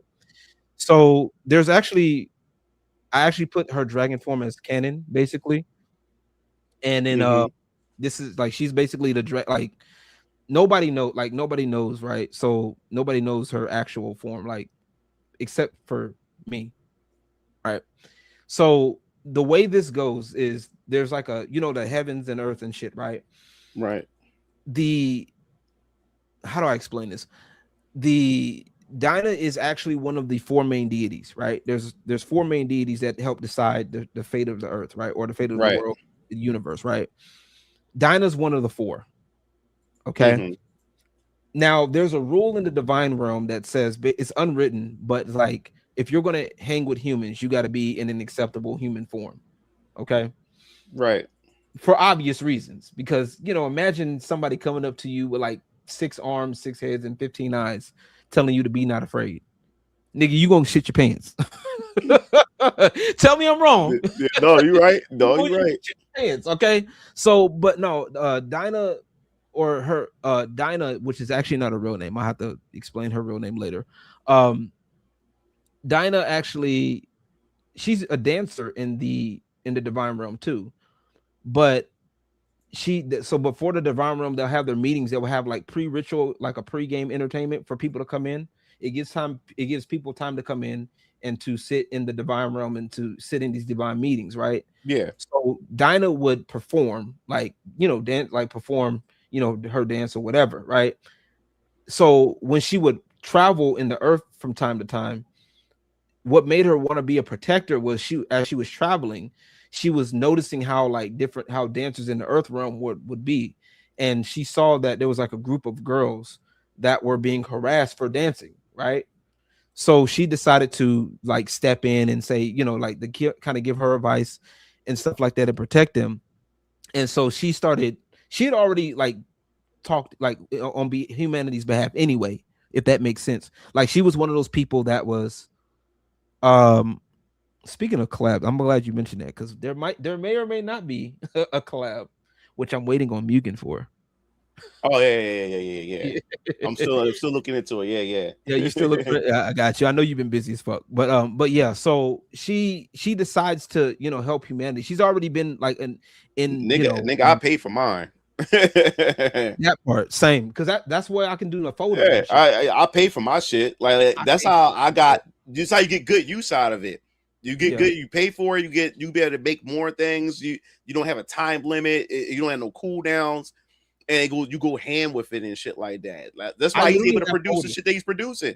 I have folders. I literally have folders like, and this is one of my folders. I'm gonna show y'all some of my shit that I've been doing, without spoilers of what I'm doing with Venus Ryan Cons. But after he shows, I'll show you what I have that I've been using with the ChatGPT. I got that, but this one, so long story short, she came to my club actually. She came to my club to audition. And she blew the audition away.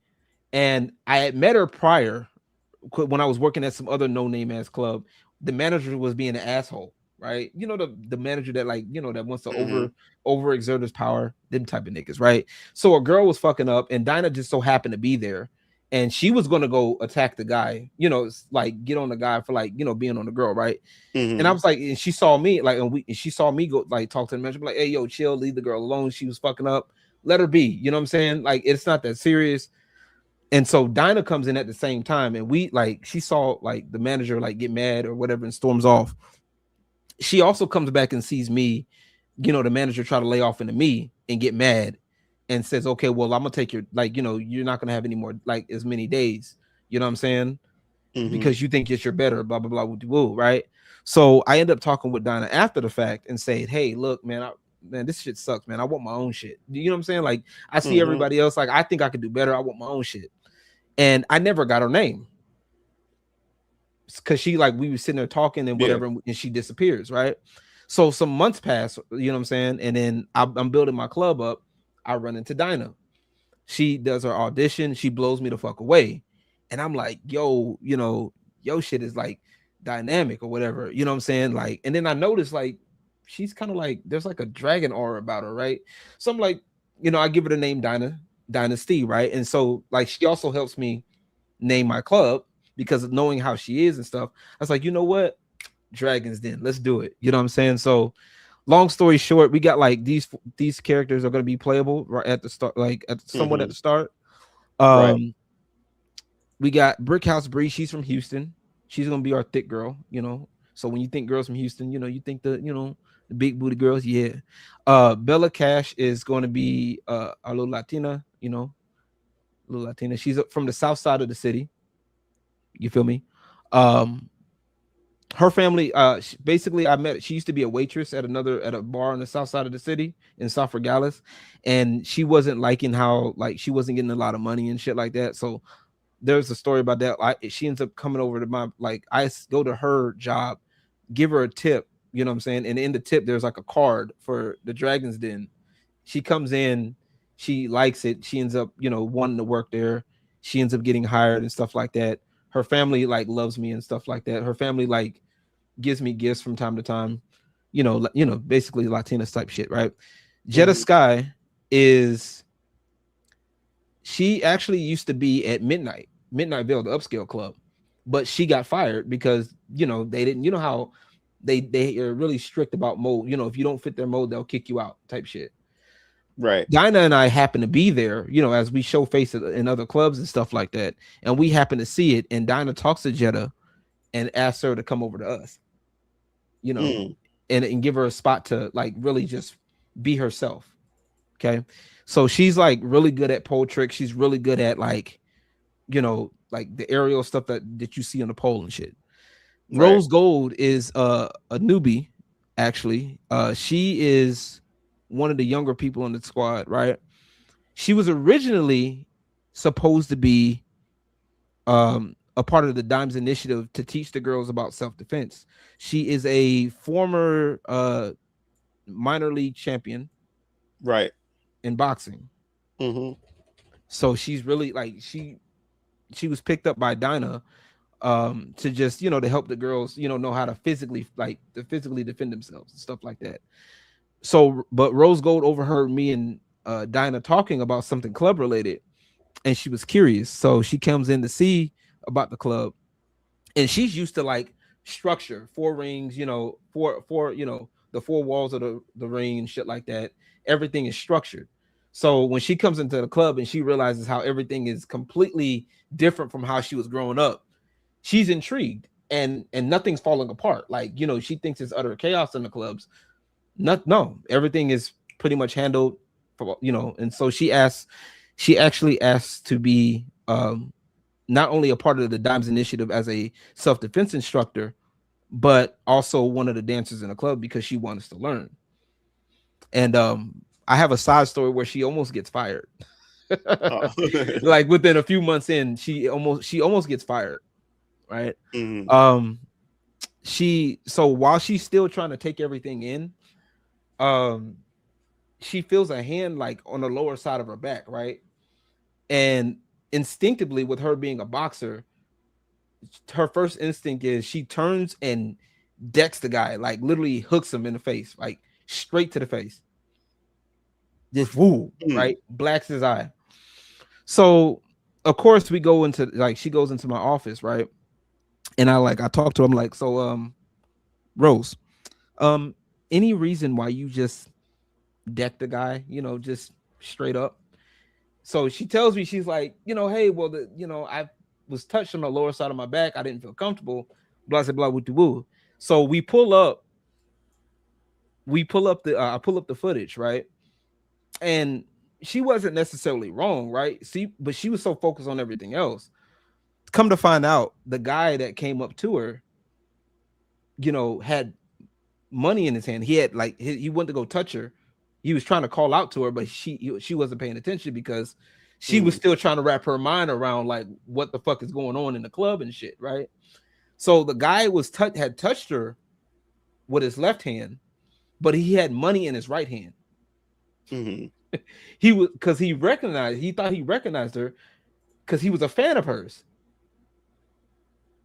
You know what I'm saying? Like he followed her from boxing, and he didn't know if it was really Rose Gold or not. You know what I'm saying? Like you know, like you ever meet somebody and you like, damn, like, is that really the person that's who it is? Like, so he's like, he goes up to her, like, and he was ready to like spend money on her, like for real.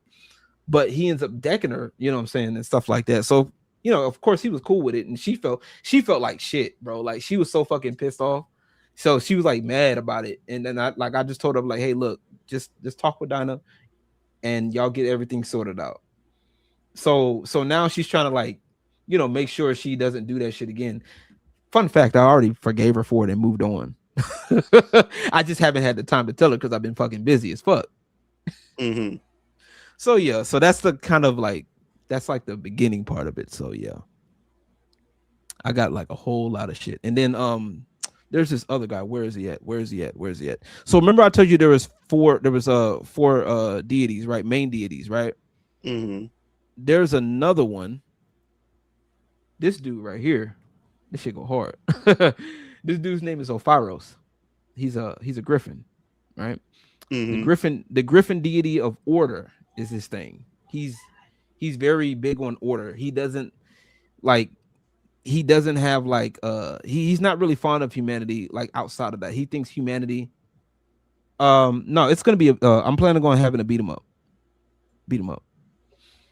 Good question, Talcum. So he's like the griffin deity of order. He's really strict on order. He thinks humanity without it, like left to themselves, would be disastrous, and they need order, right? So of course, once again, they have to have a human form, right? To when they're dealing with humans, right? This is his human form, a concept of his human form. As you can see, he's very He's very sharp. He ain't playing no games. His human name is Marcus Owens. Mm-hmm. And he's very sharp. He's very punctual. He's also very rich, and also one of the people in the city that's one of the bigger benefactors of the city, right? Mm-hmm. So he likes places like courtrooms, churches, things of that nature. Like they don't compare to him. They don't compare to, they pale in comparison to like the divine court. Right. But it's good that humans, like the humans that are trying to maintain order, it's serviceable for him, if you will. Mm-hmm. So I'm gonna let you in on a little fun fact. This is gonna be funny. So of course, so in the divine courts, when they talk, right, they talk about humanity. Of course, he's one of the people that's kind of against humanity, but he also listens. He also listens to Dinah. Like when people like Dinah and other people, he listens to them, and he kind of concedes points. Like he understands. He's not completely like, heartless. Like he'll listen to people, but like, I'm better than you, but I'm gonna at least be nice enough to give you my opinion, to let you talk type shit. He's one of those. So his biggest thing though is he has a thing for Dinah. So he loves it when Dinah dances. Like that's his biggest contradiction. Like he loves order, but he loves it like you know them niggas that be like acting tough in the club and shit, and then they see a girl that they like, and they try to hide the fact that they like her, and that's this nigga. But like to a divine degree, like he's and it's actually so bad to the point where he thinks he can marry. He wants to marry her actually, because if you think about it, his order plus her expression would be a match made in heaven. You know what I'm saying? That's what he thinks. And if you think about it, like it would be a dope ass thing. So, that's what I got for now. So it's gonna go fun. It's gonna be fun, bro. It's gonna be fun. If I can get this done right, it's gonna be fun. The main story. No, it's gonna be linear right now because I want people to be it's gonna be stage based. It's gonna be stage based, and it's gonna be linear, and there's gonna be a section if I do this right that might open up a little bit, but it's not gonna be completely like open world. You know what I'm saying? Because right now I don't have the capacity for open world yet. I don't. I don't. I'm not that good at game development yet, and I want to get a team together. And that's gonna be my thing. So what you think? Any questions so far, man? It looks great, man. So, like I said, like I'm just imagining like the whole beat 'em up aspect of it. It reminds me of like Streets of Rage, Double Dragon, like so it's gonna be dope, man. You got different babes you can pick from. Yeah, it's gonna go crazy. So this game, the way I'm gonna have the game set, it's gonna be it's gonna be action based. Like it's gonna be, I want it to be more of a how do I explain this? It's definitely not going to be a game you can play with one hand. You know what I'm saying? Like it's not going to be a Gooner game like that. Like, you know what I'm saying? Like I want people to have like their fan fictions, their fan arts and stuff like that. That's going to be great. You know what I'm saying? I ain't tripping about that. Like you can have your little fan fictions, you can have all that. But like I want this to be an actual game. Like I've been playing the fuck out of Streets of Rage 4 specifically because in my personal opinion, Streets of Rage 4 has the best mechanics out of any modern beat 'em up. As if y'all really go back and look, like if you play any beat 'em up, like don't get me wrong, I love Streets of Rage 2. I like River City Girls. Like River City Girls is good. The problem with River City Girls is like it's very slow, right? And you have to like level up a certain thing. You know what I'm saying? You have to level up a certain way for your combos to really open up. You have to like go in there and play the game, which I like that. I don't mind it. But for the average person, they may not like that too much. So I'm also I'm also going off of a stereotype, right? So I don't know if you've ever paid attention, Mugen, like with like pole dancers and stuff like that, or with strippers in general. But like, I don't know if you noticed that like the smaller girls, the girls that do the most pole tricks and stuff like that, are the smaller girls, like the thinner girls. Whereas the thicker girls, they don't have to do much pole work. They can twerk. And you know, the ass moving, and that does it. You know what I'm saying? So I'm gonna be gameplay wise, I have something planned for that kind of go into that. You know what I'm saying? I like everything I need to be at the very. I'm gonna try doing something like that. Yeah, that's the plan. I want to have the characters are gonna have stats. The characters are gonna have stats, and I want the characters to be distinct. I want the stats to matter. I don't know. Somebody had asked me about like doing upgrading. I might do that. I kind of maybe not, probably not. I might just keep it where it is. You know what I'm saying? So that way it'll kind of keep that distinction between the characters and stuff like that. So yeah, it's gonna be fun. And then of course we're gonna have like some outside character, like outside of the normal stereotypes. Like for example, Rose Gold, a lot of her stuff is gonna be boxing based. You know what I'm saying? So, and like her certain stats may not be high. You know, like she may not be as good on the pole. Rose Gold may not be as good on the pole as like Jetta Sky will be. You know what I'm saying? Which that might be her entire, like most of her moveset, if that makes sense. So, yeah, I've been doing a lot of like gameplay, like studying stuff of how I want to get it done. So, yeah, I think it's gonna be fun if I can get it done right. And I'm trying to get it, like I said, if I can get a team together that knows their way around Unreal Engine, it's gonna go crazy. It's gonna go crazy.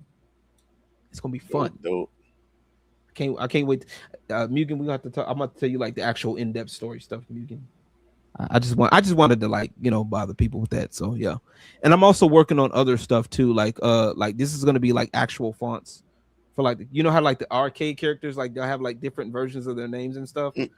Like stuff like that. Like Dinah's gonna be something like this. Rose Gold to be something like this. You know what I'm saying? Brickhouse Bree will be, yeah, that's gonna be crazy. Like, you know what I'm saying? So when you pick the character and it'll have that, that way it'll have their own thing. That way you'll see it visually. You'll kind of like, okay, and then of course associate it with them. Yeah. I'm gonna take it back to that era. 3D or 2D. I'm using 3D. It's gonna be 2.5D, but 3D for the models. 2.5. So 3D.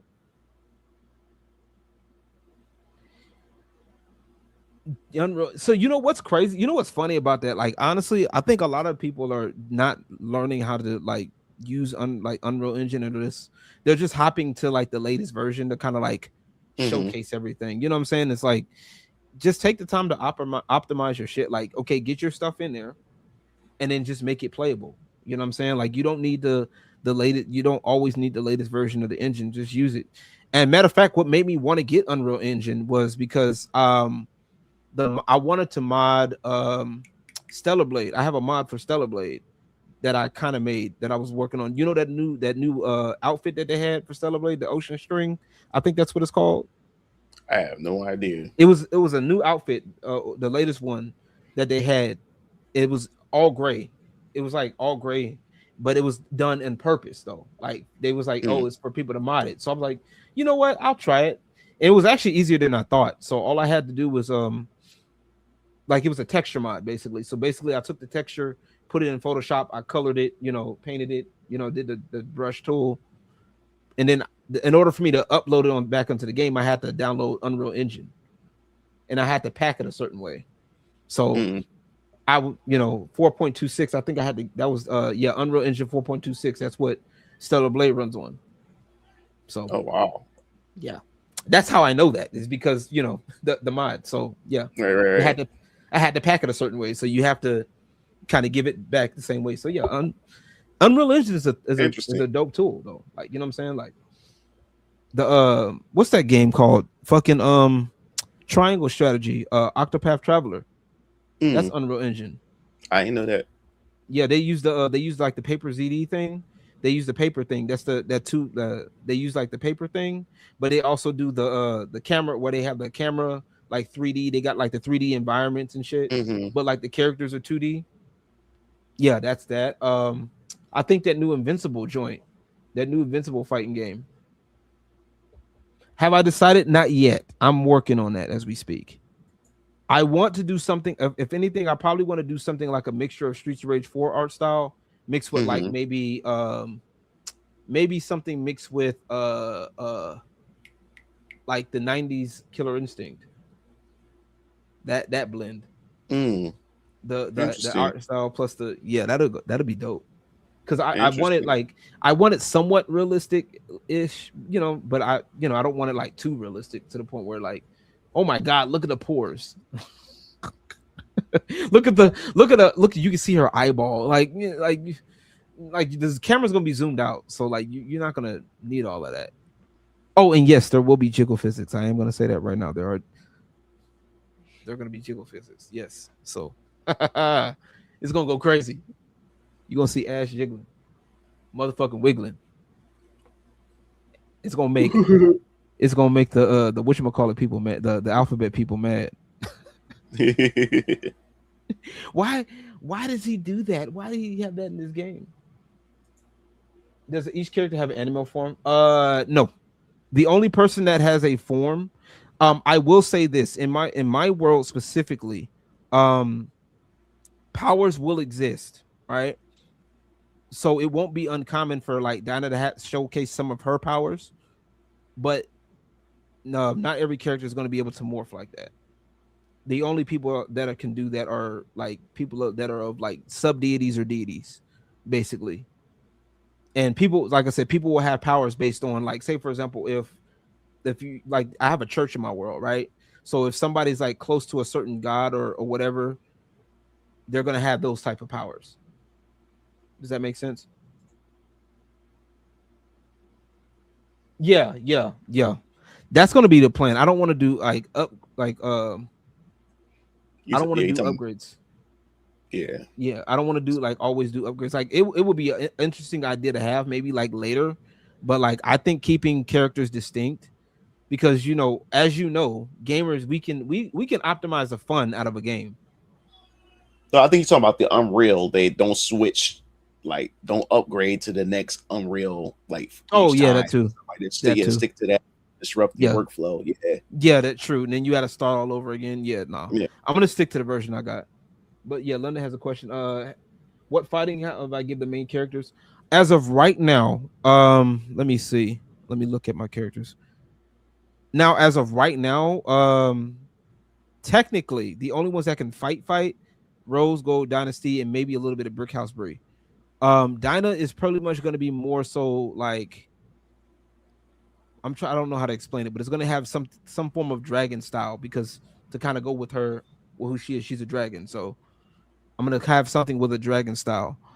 I'm going to have incorporate a lot of the pole work stuff that I like. For some of y'all that know, I shoot my videos, like the videos that I shoot, I'm going to kind of use those as references. So I'm going to use my stuff to my advantage. It's gonna go crazy. So imagine a girl doing like a pole trick as an actual attack. Yeah, that'd be crazy. Oh yeah, what's up, the DX? The next Game Fiends podcast is next Wednesday. Yeah, earlier in the stream I was explaining to everybody. I've been busy for the past couple of weeks because the production for VK Chapter 2, the physical book, it has been really ramping up, and the book will be done by August. But I'm still not releasing it to next year because I'm working on the variant covers. And I want to really promote this leading into the campaign, the physical campaign, next year in March or April of next year and stuff like that. Plus, I want to get the voice actors together so we can put together a nice trailer like I did with Chapter 1. But we're going to step it up a bit and probably add some animation in there too. Not sure yet, but we'll see how that works out. But yeah, the Game Fiends podcast is going to be next Wednesday. So yeah, we'll be back at it again. We didn't forget. I just been busy. Then like I told everybody earlier, I got sick at the stomach bug and stuff like that. So me and my brothers, we all got sick in the house. But yeah, we feeling good now. We'll be back next week. So stay tuned for that. Gotcha. I even try to make a little I try to make a little thing. Yeah. No, I actually, because I still would like to have developers. That would be dope as fuck. But like, you know, if I can get people to willing to help, appreciate you, Lord. Appreciate you, Lord Blaze Wolf. You think a Double Dragon? That's interesting. Yeah. But yeah, like I said, I was looking at developers for that want to work in Unreal Engine right now. If you guys, if you know any people that want to, if you know, if anybody works in Unreal Engine and wants to help you boy out, come holler at me. I'm serious. Kung Fu, Jetta Sky, Capoeira. I don't know about Capoeira. I don't know if we're gonna do, because see, Jetta's gonna be more ancient. She's gonna be more like, not ancient, excuse me, more like Japanese, because she's Japanese Korean. So I'm gonna probably have something more of that. Can I make 3D models? Absolutely not. I tried. I'm more of like the project lead type. I'm also, like I said, I'm doing project lead, and I'm also learning the intricacies of the engine itself. So if I can at least put stuff like know how to gray box, that's the term it's called. I think that's what it's called, gray box, where you put shit together like in the stage and stuff. That's gonna be fun. Cause I got a feeling I got a feeling I'm gonna fuck it up. Cause I can feel myself like I'm gonna build a stage and it's gonna be like not scaled right. You know what I'm saying? Like, you know, when you start building stuff, yeah, Taekwondo could probably work. But yeah. Bella Cash could probably be maybe kickboxing, because she's Mexican. So Bella Cash is gonna probably be like Latina Mexican type. So something maybe of that sort. And also on top of that, you gotta keep in mind that it's gonna be, you know, dancers. So it's gonna be like adult, like dancers, like stripper moves too. So once I get that figured out, that's gonna be the fun part. Dope. But yeah, I'm excited, bro. I've been looking at stuff, man. I'm looking to build something that's gonna go crazy. But yeah, I have to whenever you get off stream, I have to show you like the actual the what I was just doing in Chat GPT for it, man. But yeah, man, it's been fun, bro. Get tired. I know. I'm up now. It's like 9 o'clock. It's like 9:44 my time. It's about to be 11 over here. I'm sitting getting tired. Damn, bro. Getting sleepy, old man? Yeah, man. I've been up since 5 this morning. I went to work out at the gym, and then I did I did 11-mile walk and everything. Damn. And then yeah. I've been back at the gym again. I need to get in shape. And then I dropped like 10 pounds. Nice. Yeah. So I'm gonna just keep it going and stuff like that. I'll be 40 next year. I want to look good at 40. Oh yeah. Hey, so, look. Hey, don't stress it, man. Just keep doing your thing, bro. Like, I can't believe. Look, I'm about to be 40, man. So, yeah, man. We getting. I'm like, bro. Like, I had to think about it one time. I had to think about that shit one time. I'm like, what the fuck, bro? Like, yeah, dog. And then you start looking at shit. I'm like, yeah, man. Pokemon used to be X amount of years ago, man. Like, I remember when Pokemon, and then you're like, no, bro. Like, we're talking about Black 2 and White 2. Oh shit. Oh, shit. Dog, like how I started feeling old is where I got a lot of people that like I mentor and stuff like that. Niggas be calling me dad. They be calling me dad. They see me as a father figure and shit like that. Like, damn, like what the fuck? Well, like, I feel old. Nah. I feel old. Like, damn, I'm at that status and stuff. And the more I think about it too, like my daughter be 18, she's going to college and stuff. I'm like, yo, I'm hitting grandfather status. Like, I got an adult child. My child about to be an adult. I'm hitting granddaddy status. Like I can be a grandfather. Like that's crazy. That is fucking crazy. Like that's crazy. Meanwhile, I'm over here single as a Pringle. I don't even know what I'm. That's the thing. I like I don't even know what I'm going to do. Like, because she goes to college next year, and it's just going to be me by myself. Like, all I knew how it was just to raise my daughter and stuff. I put my life on pause, and my focus is just on my daughter. Yeah. And now she's going to be away, and I'm like, it's just me. Like, I don't even know what I'm going to do and what I want to do. You know what I'm saying? But I'm going to take my time. I'm not going to jump. I'm not going to rush into anything, and stuff like that. But it's life, man. Like, it's crazy. No, the second half of my life. No, look, bro. I'm trying to tell you, it's You don't trip on that, bro. Girls, I got it was a couple girls that called me a silver fox because I had had a couple of gray strands. Yeah, I was like, what? I was like, what the fuck is going on? Nah, bro, it is, man. Like I said, it's a beautiful. Like you have to think about it too. It's a blessing too, because not a lot of people can. How many people have especially with us as black men, like. And I hate putting race into it, but like at some point it is what it is. Like, it is. But like you got to look at it, man. Not a lot of us have made it out like that, especially like those that's been in certain spots. Like, bruh, like it's a blessing to be able to do it. Like folks could talk all the shit they want, but bro, like I'm not on no t-shirt, you know what I'm saying? Unless I put myself unless I put my brand on there. I ain't on no t-shirt, like I ain't on no motherfucking t-shirt. Like you ain't gotta press F to pay respects, like you know what I'm saying? Yeah, now you shut up, nigga. Said press F to pay respect. Oh shit. Yeah. No, but that's the truth, man. Like we can. That it's sad, but we can say that. Like not a lot of us make it this far. You know what I'm saying? Not a lot of us, man, make it. A lot of us don't even make it into the middle of our 20s, man, and stuff like that. Either in jail, either dead somewhere. You know what I'm saying? Strung out on drugs or something like that. Like we all know somebody that's like that, or your family member, friend, relatives, doesn't matter, and stuff like that. That was the thing that I learned. That's the thing that my professors in college had also put on me, put stress on me when it came to that. They would say, "Oh, Mr. Blackson, like, like you get like you so bright, but you just so lazy. Like you got so much going on. Like I see how you like when you comes to class, your presence, demands respect. And I like how even if you don't notice it, you take charge of whatever situation that you're in. You got so much potential. Like you can really get far in life and stuff like that. You gotta, whatever you're going through, you gotta step up. And he says not a lot of black men that make it this far. Where you're at right here, you know what I'm saying, and make the best out of it and everything. And it really woke me up on a lot of stuff and everything. Because when I was in college, man, like a lot of decisions I made was because of bad decisions, not like super bad decisions, but to my standard, they were bad decisions that landed me in situations in my life that I shouldn't have landed myself in. And I kept trying to make myself a victim. And like I said, back then when I was in college, I was blue pilled. So I kept saying, because I'm black, this, that, and third. My teacher's like, yo, they got nothing to do with that. No one told you to be a father at this age. No one told you to do this. No one told you to do that. You done those things. Your parents had set everything up for you to get to where you need to be, and you decided to take your life into another direction. And it had nothing to do with your skin color. And they were right. I just thought about it like, damn, like no one helped me back from anything. I made a lot of dumbass decisions that I didn't need to make.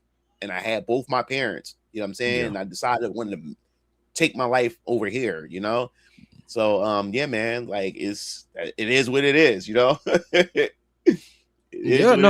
It's one of those things where like you take the time to like learn shit. It's like and like one of the biggest things that I had to do now, and this is why I got to get back on my shit, because like, man, for the longest time, bro, I realized like a long time ago that a lot of people will literally, there are people out there that try to hold you back. There it is. It's a lot of stuff. Like it's like some of that stuff has a point, but then like you also got to look at, okay, hey, look, because a lot of this stuff isn't taught to us as men. Like there's so much stuff that we get left out of the picture that we have to figure out either later or never, depending on us, depending on, how life is. And it's one of those things where a lot of people just need to just like, okay, this is what's going on. This is, as men, okay, we got to do this. We got to do this. And I put it like this: as men, we could do. There's not. We have emotions too, right? That's my biggest thing that I've been trying to tell people. Like how a lot of people are like, oh well, men need to do this. Men need to. Okay, look, telling a man to man up on some shit. Like, don't get me wrong, understandable. It's not going to do anything. In my personal opinion, right? Telling somebody to man up, it's very dismissive, right? Because especially you don't. If you're not listening to them, like men can vent frustrations too, right? And I think that right now, once we start realizing or start getting to the point in society in general where we start treating men like regular human beings instead of like workhorses or this, that, and the third, things will start getting a little bit better, in my personal opinion. You know what I'm saying? Instead of just like, oh, well, you're a man. This is just how it is. Like a lot of the red pill bullshit. You know what I'm saying? Okay, that doesn't do anything but turn people callous. You don't necessarily want that. You don't want people being callous all the time. You don't want that. Like, honestly, because at the end of the day, it's going to get to the point where men aren't going to want to be bothered. Yeah, with stuff and like that. It's starting now. It's starting now. Like, you know, at first it was cool because you were talking shit about the OnlyFans girls. You know, oh well, the girls that do OnlyFans, well, we don't fuck with them. Now all of us, no, okay, you cool with that part, but then now you start seeing them check out of society altogether. And they start like stopping talking to, you know, women altogether. Now all of a sudden it's a problem. Now they don't, you know, they don't want to stay extra to do their jobs. Now it's a problem. Like, man, fuck all that shit, bro. Yeah, like you done sat up here. You got to know how to like talk people through the shit. Like, ain't nothing wrong. Like, half this stuff that people are tripping about now, like the OnlyFans, all that shit. It's like I feel like it was a natural course of action. It was gonna happen regardless. It's been happening, and trying to stop it isn't gonna do anything but make shit worse. But you know, I'm just it's just life, man. Like people, you can't tell a man that I don't fuck y'all, I don't need you. Your masculinity is toxic and stuff. But then at the same time, when you're in danger, then at the same time, then you want us to be, you know, show some chivalry. We want you want us, you know what I'm saying? Like, you only want us when it benefits you, but then you say fuck off, you know, for everything. Do they not know chivalry was actually sword fighting? Do you really don't want chivalry, do you, bitch? Like, bitch, have at the where's the chivalry at? Here. All right, you want some chivalry? Here, pick up the sword, bitch. Let's go. Let's go right now. That's what chivalry was. But no, man, it's just crazy, man. I'm joking, chat. I just want to make that clear. I'm joking, chat. Yeah, it's just really crazy. Like I said, like I was watching a video recently, man, where they was trying to hook up these speed datings and stuff like that, and men wasn't showing up. And the women were like, yo, what the fuck is going on? Like, and they was making videos crying, like, guys, where are y'all? This, that, and the third. Like, what you mean? Y'all say y'all didn't need us. Like, y'all, what do you mean? You me too, and you me too, like several men, and y'all cheered for that shit. And then they started getting mad to where they need these clubs and like these speed dating events need men so bad, they did a reverse. Now the men comes in for free, and the women gotta pay. Hell yeah! In order to get men to show the fuck up. That's the crazy thing. Like the club life is dying out because men are not showing up and stuff like that. And you gotta look at it. And then also too, like I said, there was a video that talked about that actually. There was this guy. He was like, he was kind of blaming social media for it, really. And I don't fully agree personally with that, but I get where he's coming from. I get the premise. But he was like, basically everything is being like recorded now. Like the every interaction now is being recorded. You know, and no. I the reason why I believe that too, because my daughter lives in this era. I watch how I respond to situations, and I look at how my daughter responds to situations, because I feel so bad for this younger generation because everything is being recorded.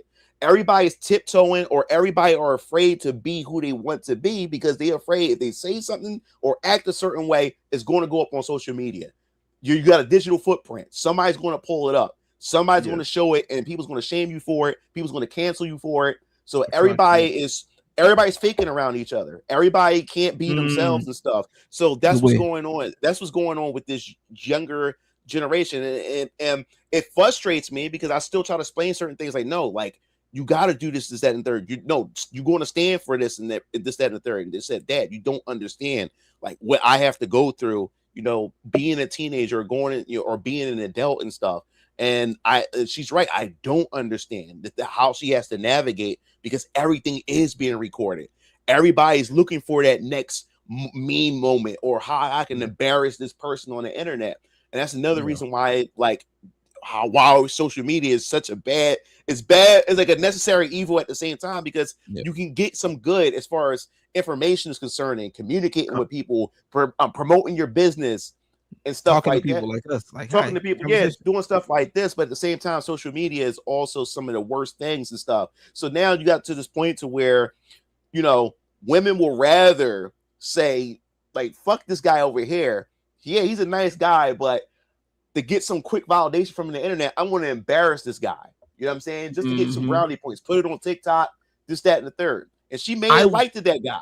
You know what I'm saying? Right. But you know, I'm gonna take his text message, I'm gonna put it on and make a video about it and stuff, and get and monetize it. You know what I'm saying? It's fucked up. I would also argue, right, that social media has legitimately amplified what's already there. Oh yeah. That's been my, like, some people will blame like that. That's why I didn't agree with the guy when they said social media is the problem. I don't see it as necessarily the problem. It is possibly a problem, sure, but my thing is it amplifies what's already. It's a human problem that we already have. It's something that's already it's just amplified. You know what I'm saying? So now where somebody could be, you know, like what you talking about with that girl could be, you know, like that in our corner, like and people wouldn't really fuck with her like that. Now she can get other people, and like you said, the validation, she can get other people around her, you know what I'm saying, and she can get that validation that she wants. And then there's other girls that do the same thing. They can come together and do that shit. That's exactly what this is. It's just like I said, it's just gotten people from all corners of the world and amplifying all of this shit. It's really not a social media problem, in my personal opinion. It's more of it's a human problem amplified. You know what I'm saying? I can see that. Yeah. You know, so it's just one of those things where I'm like, at some point, you got to be like, you know what, nigga, fuck them. Because the same people that, like I said, like I said at the beginning of this conversation, the same people that are talking shit about that guy out there, you know what I'm saying, that wants to shoot a shot at that girl, they wish they had somebody.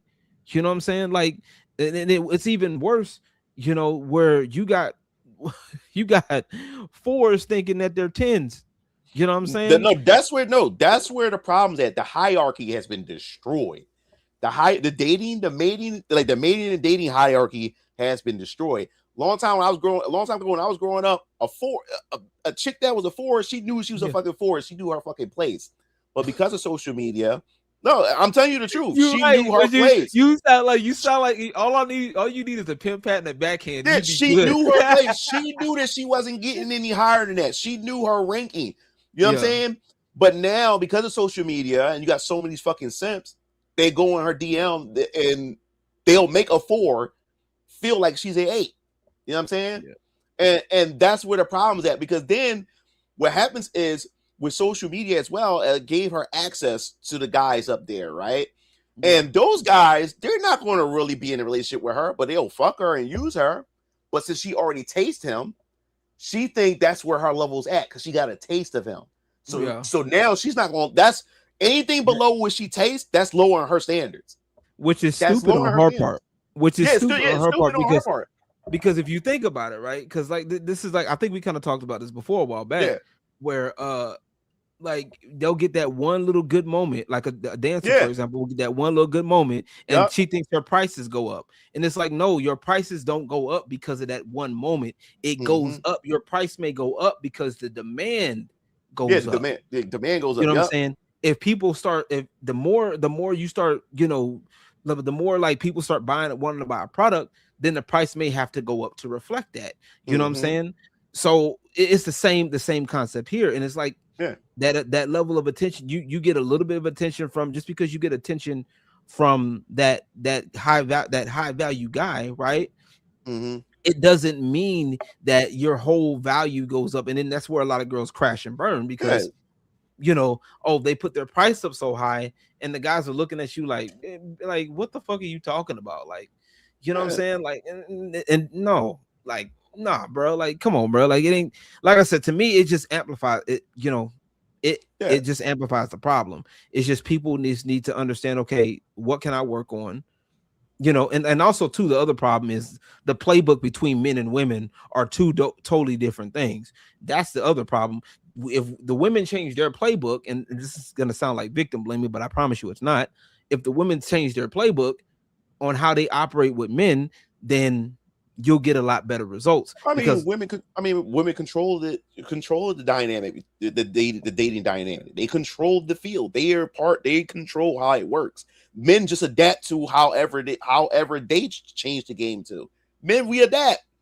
You know, if, like I said, we actually got more power. I think we got more power than that. No. That's I've been trying to tell a lot of young men when it comes to our power. At the end of the day, they want our resources. Yeah, they wouldn't be rich off of OnlyFans. They wouldn't have. They still need our attention. You know what I'm saying? We used to have that pull. Now we don't, because a lot of guys, like I said, a lot of these guys are lonely. You know what I'm saying? And they haven't been taught. They haven't had male figures in their life to tell them how to navigate this type of shit. You know what I'm saying? Yeah. They don't have it.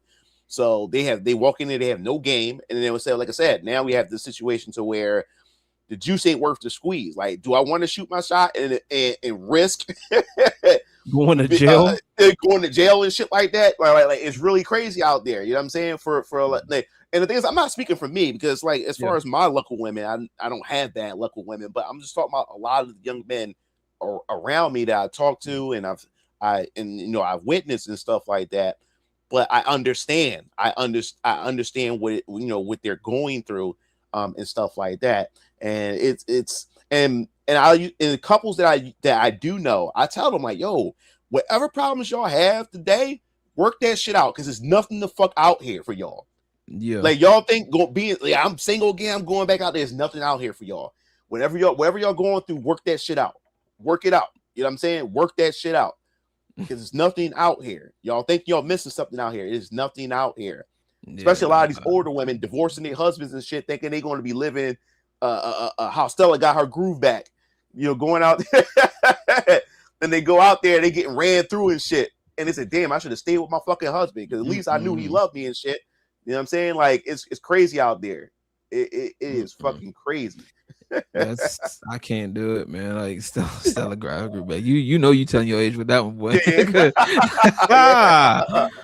You know, like I you know, like I said, for me, personally, like, you know, for me, like luck wise with women, it's been up and down, I guess. But it's like, but even then, at the same time, I feel like at the end of the day, we got more. Like I tell people, we got more power than we think.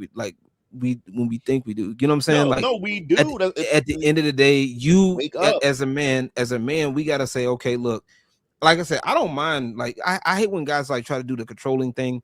Like I said, you don't necessarily need to do all that, right? It also too, the whole monogamy thing, that's a little overrated too. But that's a different topic for another day too. But I honestly think if you're with somebody, right, or whatever, especially because to me it never makes any sense, right? How can you expect me to give you everything? Like, I'm supposed to provide everything. I'm supposed to give you all of I'm supposed to work just so I can provide something for you.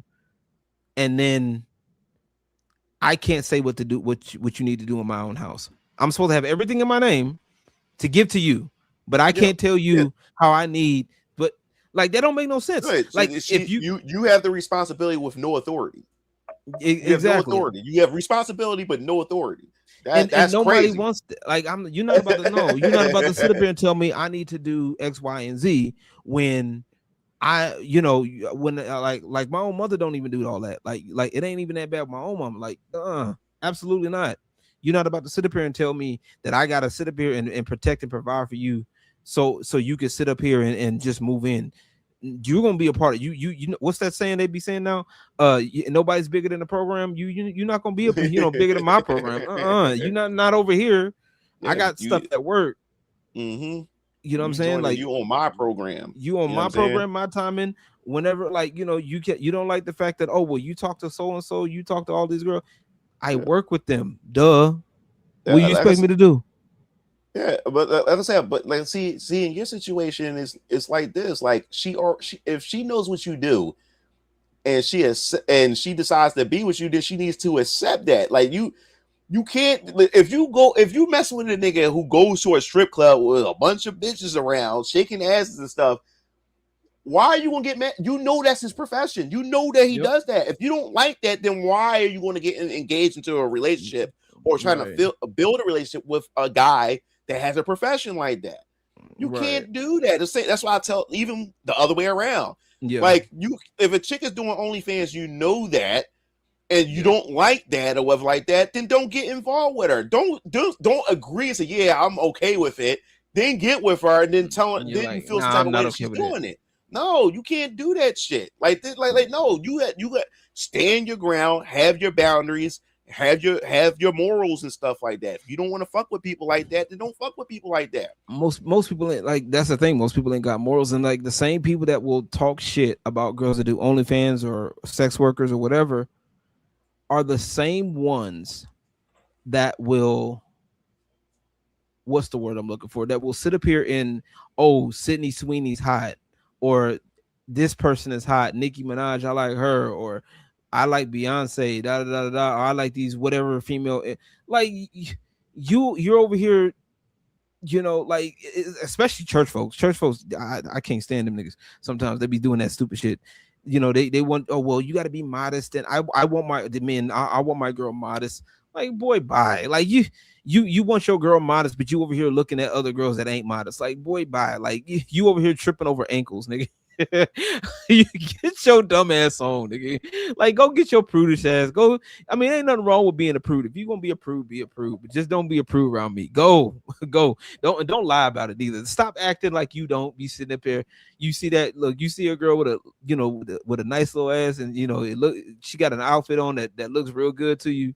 You know you feel a certain type of way. Go ahead, stop. Go ahead and look. Go ahead and look. Stop acting like you ain't. Go ahead.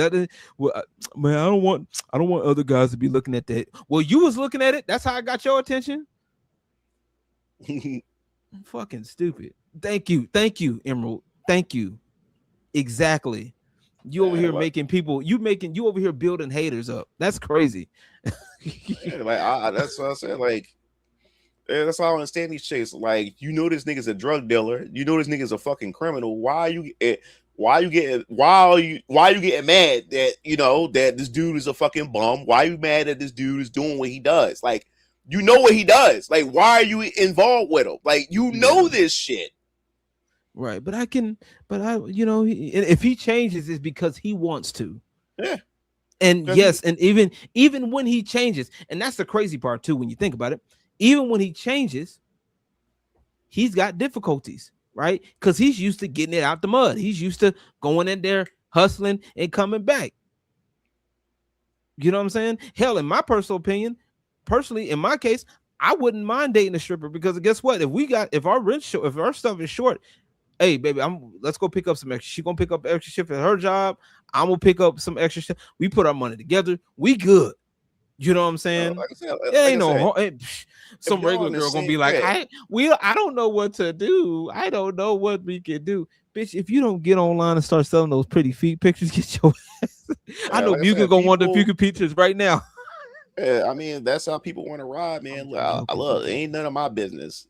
I just know what lines I won't cross, and that's all that matters. I don't worry about what other people do and stuff like that, you know. Too many people worry about that. Like, well, so and so does like that. Wouldn't go date so and so, please.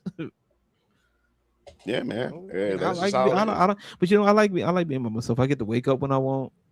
That's the thing I'm afraid. That's what I'm so used to now. I'm so like I said, I've been raising my daughter, and another reason why I stopped dating while I was raising my daughter was the trauma that I used to go through. Like, I never bring other women around my daughter. I never do that, because I don't want my daughter seeing that. I don't want to bring that example every time she turn around. You know what I'm saying? She's a new woman in her life. And like I talked to my daughter earlier, just a day or so ago, like, and it really hits me even more like now, you know, stuff like that. She's like, you know what, Dad, like all the important women in my life abandoned me. Like, she has this, when it comes to like female figures, she has this abandonment thing, you know what I'm saying? Like, and no matter, I'm a father, I'm in her life and stuff, but when it comes to the female figures in her life, you know, it just doesn't, it really gets her and stuff like that, you know what I'm saying? And I remember when me and my baby mom broke up, and I was raising my daughter myself and everything, and I had to myself, and I was saying to myself, I'm not going to bring no other woman or any woman around my daughter unless I know for sure this is going to be a serious thing, because I don't want my daughter to get attached to any of these women, and if shit doesn't work out, then that woman is gone. You know what I'm saying? Right. And that will fuck my daughter up. And now that she's older and she's talking to me more about that, I'm glad I didn't do shit like that. You know what I'm saying? And because I remember what scared me was this one girl I was messing with, and I still wasn't sure where this was going to go. That's why I never brought her around my house. But she was trying to find every reason to try to show up at my fucking house. And then one time, and this during the time I was a security guard at the time. And one time she just showed up at my house like uninvited. She came with McDonald's and everything. But yeah, because I came in the house, she was already in the house. My mom was talking with her. You know, my dad was on the computer and everything. And I came in the house. I'm like, what the fuck is she doing here? Like, and my daughter sitting on her lap and stuff like that, playing with her and stuff. I'm like, oh my god. I know you. I know your ass was mad as fuck, boy. I was mad. I'm like, what the fuck is she doing here? And everything. So this young lady, she was telling me all about, this, that, and the third. I'm like, fuck, man. So now she's here now. Like now she's here. My daughter likes her and stuff like that. And then when I finally broke it off with her, we got into like a really bad thing, and I didn't want to deal with her no more. And I remember she said, "You can't break up with me." I'm like, "Why?" Because your daughter loves me, and she had this crazy look on her face. And of course, she's a blonde too. And I was like, "Oh Lord!" When she did that, it scared me. It fucking scared me because I was like, "This bitch," but I didn't care. But I already knew. She already knew in her head that this may not go anywhere. So I'm going to attach myself to this girl. You know what I'm saying? Yeah. Thinking that, you know what I'm saying? Like, if we do, then I can use that as a weapon, use his own daughter as a weapon and stuff like that. You know? So, yeah, unfortunate. Unfortunate people are. Yeah, that scared me. And another thing I was always afraid of is that a lot of these women do have daddy issues. Even grown-ass women have daddy issues. And I've seen it and I experienced it to where you could have a girl, right? And if you have a daughter, and I'm a dad girl, you know what I'm saying? They would literally get jealous of how you're treating your daughter because you're spending time with your daughter. And they never had a father that do shit like that. You know what I'm saying? Yeah. So they want that same princess treatment. They want that same treatment on their end. So now she's trying to compete against the daughter. Yeah. The daughter to try, you know what I'm saying? No, I don't want that. I like, hell no. You know what I'm saying? That's why I said, I got to call the brakes on this as far as dating is concerned. As long as I'm raising my daughter right now, my daughter is all I need. She's my focus right now. I don't want to get into any involvement with these chicks. Every once in a while, I have my little fun going, doing my little thing and stuff like that. Every once in a while, but my daughter has always been my focus because that was just scary, man. I don't blame you. I mean, if I was a father in that situation, ain't no telling. Because like people have no problems protecting themselves, and it's even worse when it's their kids. You know what I'm saying? And that's one thing I've kind of believed is like when you start like you start talking shit about people's kids or you get people's kids involved, you better be prepared with what comes next. Because I'm like that's even with some of the comic stuff when that comic drama bullshit was happening, they started going after like Eric's family and stuff like that. And I'm like kids is a no.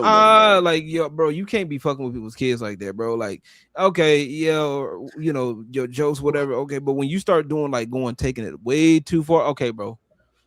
All right. I know. That's why I was like, you know what, man? No, I can't be doing this shit, though. Like, I can't be doing this. Then the third chick. Then she tried to do, my period didn't come on. I was like, what do you mean? I'm wearing condoms. So you fucking some other nigga I don't know about? Because I know I'm wearing condoms. But she was shit testing to see how I would respond with that shit. Respond to it. Don't ever play that game with me. Do not ever play that fucking game. You know what I'm saying?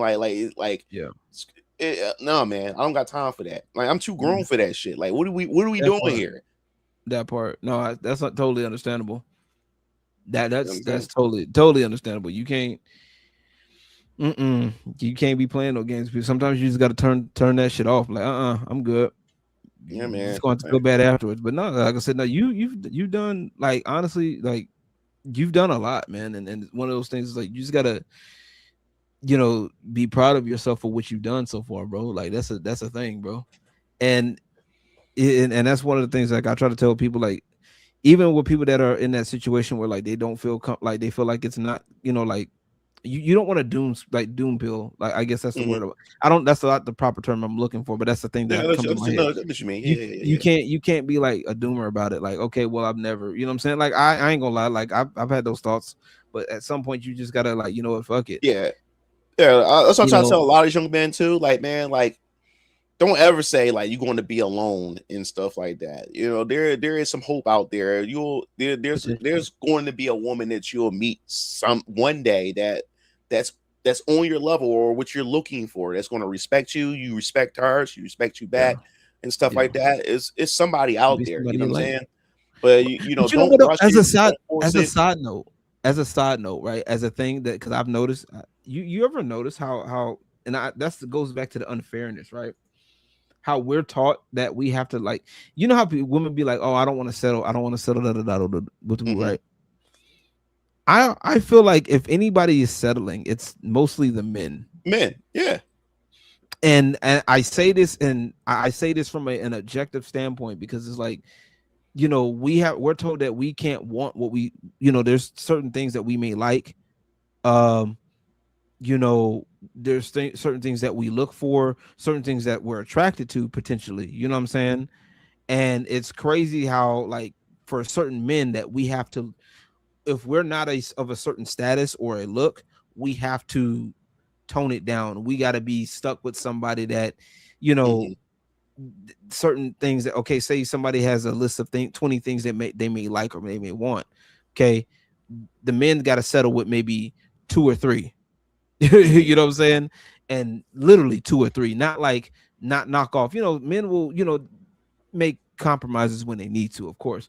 But like it feels like the compromise, and that's why a lot of men I feel like aren't dating now is because they feel like the compromise is too great.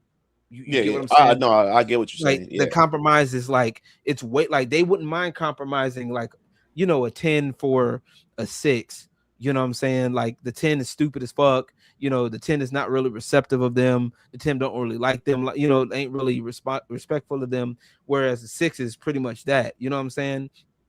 But now it's like even the 6 is the same way. And now you got the 6 that's doing the same thing as a 10. And then also at the same time, you gotta like there's been stories of like women that are going on social media talking about, well, I never really liked my husband. You know, I've never really liked the guy that I was dealing with. Or, you know, he wasn't really my first choice. Or Chris Rock made a joke that when he had his divorce with his wife, he had a joke saying that, and all the women got quiet. So you ever wonder why your wife look at the way or your girlfriend look at you the way that she looks at you, like it's like she despises you or something like that, because you was not her first choice. You was to her, you was just a downgrade, or she was just settled for you, or whatever like that. And it got quiet. It got quiet. and it sucks because it's like, and now a lot of because at first guys used to like not really think that, like, you know, they it's just jokes, or she's just, you know, like, you know, because some people do be like, at first you weren't their first choice, but you know, over time, you know, things built up, things changed up, and you know, it happens. That's actually human. It happens like that. How many games have we played that were like, nigga, what the fuck is this game? Like, this game is not. This game is ass. Like, this game ain't. Or I'll come back to this game later. You know what I'm saying? And then, you know, you come back and play the game and like, damn, this game is actually one of my top 10. I like this game. You know what I'm saying? Like, it's like that. Like, even with dating, it's the same thing. But now it's gotten to the point where, like I said, these people are, you know, when you're dealing with people, it's a whole different thing. And bring it back to social media, right? When you look at people's profiles, you look at people's TikToks and videos, you see a facade. You see these people and you thinking that these people live this actual life, or that they look like these actual beautiful people and all these other type of things. So what people start doing is they'll look at these couples on the internet, or they look at how people live, and they start to compare themselves, or they start to look at their relationship and compare their relationship to what they see on social media. And that's another thing that's the problem. So now they're thinking that, hey, I'm missing out on something, or am I settling? They start questioning everything and stuff because they see what other people are experiencing, or they think what people are living. And I keep telling people that social media is a lie. or if anything, it tells half the truth, or it tells half the truth. Half the, I would go more towards. I will go more towards half truth than a full below now lie. But yeah, it's more so half truth. But go ahead. Yeah, it tells half the truth and everything, and a lot of people need to start getting away from that because they said social media, as far as depression or anxiety is concerned, it affects women a lot. Women look at this stuff and compare themselves to other women. You know what I'm saying? They compare their lifestyles to other women. They compare their relationship to other women's relationships and stuff. And they're trying to compete, or they're trying to, set themselves up to align with what they see. And it's not good. It's not good at all, man. I wish we can get back to people going outside, touching some fucking grass, and actually meeting people, talking to people in person and everything, because this social, I remember back in the day. It's kind of hard though, but if you think about it, it's kind of hard. No, it is. It's hard because of this shit. You can carry the internet anywhere and everywhere. Well, not even just that, right? Not even the phones, right? Bro, do you not know in some cases, depending on who you are, like talking to a woman can almost be a death sentence at this point, because there's a rise of women. There's a rise of women that are out there falsifying information, like falsifying stuff against men. Like I wish that were I can't talk. I wish that were hyperbole. You know what I'm saying? I wish that, but it's not. Like it's scary. Man. Like, bro, like you out here doing your thing as a man, and then next thing you know, 2 weeks later, you over here chilling with a chick. Next thing you know, 2 weeks later, you're getting a knock on the door from the police, wondering, oh, well, you said something to some woman, a few weeks ago, and now men are, you got people turning into fucking what's his name from Fresh and Fit, Myron from fucking Fresh and Fit, talking about pussy is nasty and pussy is pussy's disgusting and shit. You know what I'm saying? Like, like it's unfortunately until that shit goes, gets into place too. Yes, I do agree with you that yes, you need to touch grass, but it's kind of hard to touch grass when you got women out here taking advantage of niggas. Like, until that shit stops, and it's going, unfortunately, it probably might get to a point where, I don't know how to say it, but things might get a little heated, a little violent, you know what I'm saying? And because it's gonna get to a point where dudes ain't playing, like women putting their hands on men, like thinking that I'm gonna be beating on a man because I'm a woman and they can't do nothing. Like, y'all better leave these men alone. Y'all better stop doing that shit. Yeah, man. I am of that camp. Like, if you put your hands on somebody or you fuck with somebody, you better be prepared for the consequences. If I go up to you, Mugen Lord, and pull you by your hair, you know what I'm saying, and like fuck you, and proceed to yank, nigga, if you come back there, like, if you don't mind me asking, how tall are you? You probably way taller than me. No, I'm like 5'4". You're 5'4"? Mm-hmm. Oh, I'm barely taller than you then. That's crazy. Like, I'm 5'5", like almost 5'6", like literally 5'5". So we're the same. Okay, that's crazy. I didn't know that. I thought you were like tall for some reason. Yeah, people the girls say I'm a short king. So yeah, I'm a short king. I thought you were like at least 5'8", 5'9". You know what I'm saying? No, everybody thinking I'm tall as shit. I'm like, no, I'm short as fuck. Like, yeah, I'm like 5'4", because my baby mom was like 5'6". I was 5'4", she was 5'6". Yeah. And when she threw the 4 and 5 inch heels on, and she's like an Amazon and shit. That's a lot of women for me. But but all my women was taller. All the women I've been with was taller than me. Every woman I've been with was taller than me. That's crazy. But I'm like, but if I were to pull your hair down like that, like you would want to fight. Like, at that end of the day, you want to fight. It's the same shit both ways. Like, bro, you fuck with a man, a grown ass man, it don't make a difference whether you 4'5", 5'4", 9'4". It don't make a difference. You fuck with the nigga, you gonna get your ass whooped, and you deserve it. Like, you keep, like, I don't know. Bring the grass inside. Bring the grass inside. Bring the grass, bro. No bugs, nigga. Just give me the artificial turf. I'll take the artificial turf, nigga. When will the dating scene go back to normal? It's not when men we already checked out. It's when women actually say, you know what, fuck it. Like, we acting like some dumb bitches. Like we really need to go back, because like right now, guys, like LG said, men, we do have the advantage because, like I said, women, no matter how independent, no matter how much money a woman make, a woman still wants a man's resources. She still wants a man to provide, protect, and secure. She still wants that. None of these OnlyFans women or these Twitch stream girls would not be anywhere if it wasn't for you guys that's throwing money at them. Because y'all ain't throwing money at them, they wouldn't be at the status that they at. Pokimane, none of them. So you guys have the power. Stop giving your resources for free. That's the problem what's going on. Women no longer have to prove their worth anymore. They can just get shit from a dude. They can just get it from him. Y'all just give it to him. Yep. Y'all do. Y'all gotta stop that shit. Y'all gotta have some fucking self-respect and stop doing that shit. You guys are going out your way. You're going out your way thinking like, oh, if I just keep giving her money or I keep doing this, she's gonna like me. No, and women court on to that shit. Now they play on that shit and they take advantage of that shit. I'm trying to teach y'all young guys. Stop doing that shit. She's not gonna like you. She's not gonna like you by doing that shit. That makes you look weak because now she knows like, yo, I can control him. I can manipulate him. They don't respect shit like that. That's the reason why these other guys who are complete assholes, they do it. They don't play by the rules. They don't care. They just be them. They're nonchalant. And then what they do is those chicks, they want to be validated. Dudes like that don't validate them. So they chase after that guy just to get that validation. He doesn't give it to them. And then before you know it, he's between her legs. He got her. You know what I'm saying? Because she wants that validation. She wants it. Like it was a perfect example of this chick on TikTok. She was also saying it was this one guy, this one simp, who kept saying every day. He kept saying, "Good morning, beautiful." She never answers this nigga. Never do. Good morning, beautiful. Good morning, beautiful.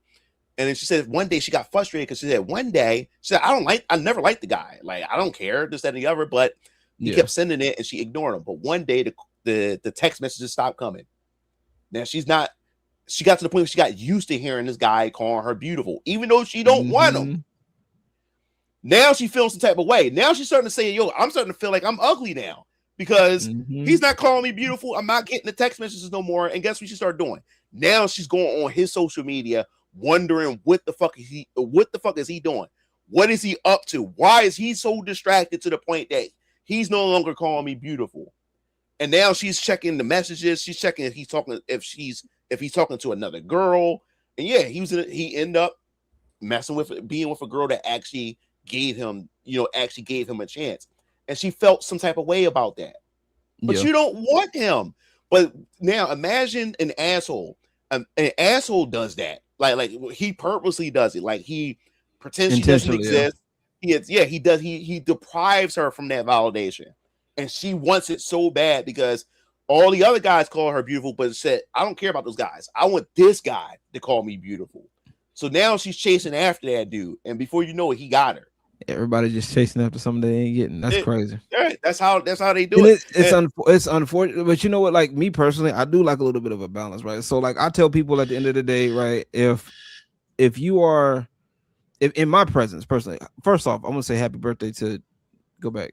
Yeah, go happy birthday to him. What's up, Jetta? Yeah, man. But it's like I really, to me, it's a balance for me, right? So like if you around me or whatever, especially in my line of work, if you look good, I'm gonna tell you. I'm just gonna tell you straight. Like I don't give a fuck. I don't care. Like if you look good to me, you look good to me. And also too, like I've also told people too, like so, especially some of the dancers I work with. I'm like, look, you never know who gonna come in here and spend money. Like I've spent money before. I have no problems. I ain't got no issue. Now I ain't gonna go broke behind the bitch. I'm gonna tell you that right now. I've learned from that mistake. The last time I've been to a strip club was pre-COVID. It was at the Risque. I went maybe 2 or 3 times. I went with the fun times. I don't like going by myself. I like going with my like with friends, or I like going with my brothers. It's just fun or whatever like that, socializing stuff. But I took Keo first for the first. He never went to a strip club, so yeah. I took him for the first time. Me and Keo at first, and what's so funny about it is this dude that was sitting next to us. He was trying to get the girl at the bar at the counter. You know, and for some reason the chicks at the bar sometimes be better than the chicks that be dancing, right? So she was ignoring this dude the whole time. All the guys that be trying to hit on her be ignoring her, but for some reason, my brother's Riz, he was just rizzing this chick up. And before you know it, she comes behind the bar chilling with my brother sitting on his lap and stuff. And they was asking Kia, like, yo, how the fuck did you do that? Like, I've been trying to throw money at this bitch. This bitch was just ignoring me, and now you sitting up with this chick. But what was so funny about it, we were sitting there at the front, and you had the girls, they come up, they do their dance, and then they come down and whatever like that. Then they go around at the front bar and stuff like that. You throw money, you slide money down her titties or whatever you want to do, or whatever like that. And it was this one Japanese chick that popped up, and my brother, like, he went nuts. He said, no, that's the one right there. That's the one. And what was so crazy about it is we didn't really spend money. We didn't really spend any money, especially the two girls that we had with us. They didn't even want money from us. They just sat on our laps and just chilled with us the whole night. Yeah. I'm like, I don't want to. Like, look, I know you got a job to do. I was telling you, I know you got a job to do. Like, no, that's fine. It was like that. Like, my feet hurt anyway. Right. Sat down. Be like, dude. Sometimes you get that. It's very dependent. So, like, one thing I like about my club right now, like, our club is a little bit different, right? So, and then also too, where we at in the city wise, like, our club is a little bit more conservative because of the laws. It's not because of the club, it's the laws here. Right. It's so fucking stupid. Where the girls can't really get nude. It's like we don't have that option. That's because, you know, like I said, it's a legal thing. It's the whole legal shit. Because I know the club we was at, they nude. You able to grab it? You was able to grab the titties. Grab the titties. They put some clubs. It's city dependent too. A lot of because I know the club we always go to. Yeah, they was they put their titties in the face, and they really like you. They go farther. Like the Russian chick. She just put her titty in my mouth and everything. yeah.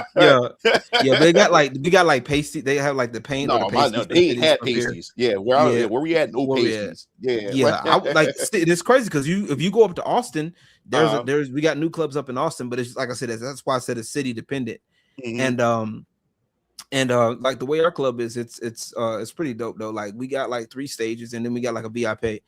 I'm in Texas, by the way. So like we got like 3 stages, right? They're like circular, smaller, somewhat small circular stages, right?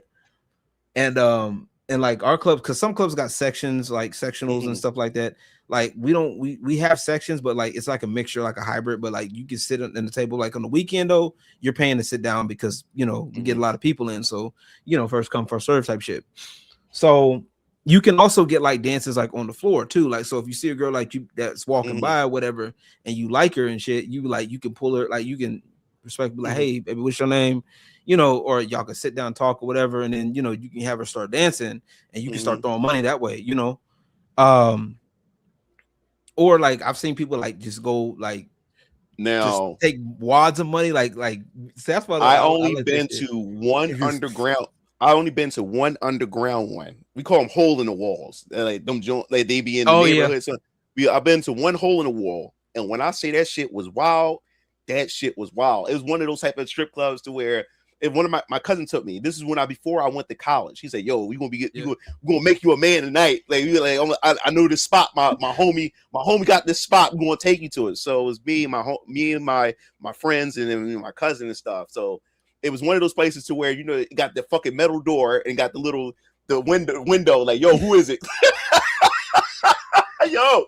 I said, yo, it was in the alley and shit. I'm like, yo, what the fuck is you? Like, yo, we about to go to like Blade Dance Club or something. What the fuck is going on? I was scared. He said, yo, you my little cousin. I know everybody here. Don't worry about it. When I say that shit was wild, dog. They open the joint. We get in there. They pat us the fuck down, making sure we had no guns and shit like that. Yeah. And then we go upstairs, and it's like somebody's house, but it's real. Like it's like an upstairs.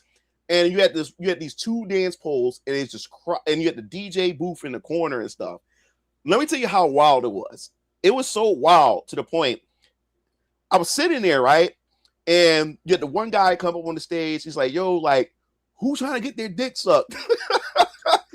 Dude, when I say it was wild, dude, it was wild. So they had like these 4 seats. They had these 4 chairs up there, and they had condoms and stuff, and they had the strippers right there. And then dudes went up there, sat down, and these chicks was going to town. I was like, yo, this place is wild. So then the music is playing, right? Yeah. The music's playing, then the music stopped. He said, yo, DJ, we're like, play the next song. We turn around, the DJ got one of the strippers like bent over, like doggy style. Going, like, yeah. I'm like, yo, what the fuck is this? Hell yeah. That's crazy. So next thing you know, now this is the thing that scared me though, because a lot of niggas that was there was broke. My cousins and we all got jobs. So they had their money and stuff like that. So what happened was this one stripper, she comes out, he goes over and say, yo, my cousin about to go away to college. He said, I want you to look out for him, but whatever, don't put your mouth on him. And then she's like, who's your cousin? He pointed over at me. He said, oh damn, he's fine. So he said, don't put your mouth on him. I said, all right, I won't, I promise, or whatever like that. So next thing you know, he puts me up on stage. I'm like, oh shit, fall on the ground and stuff.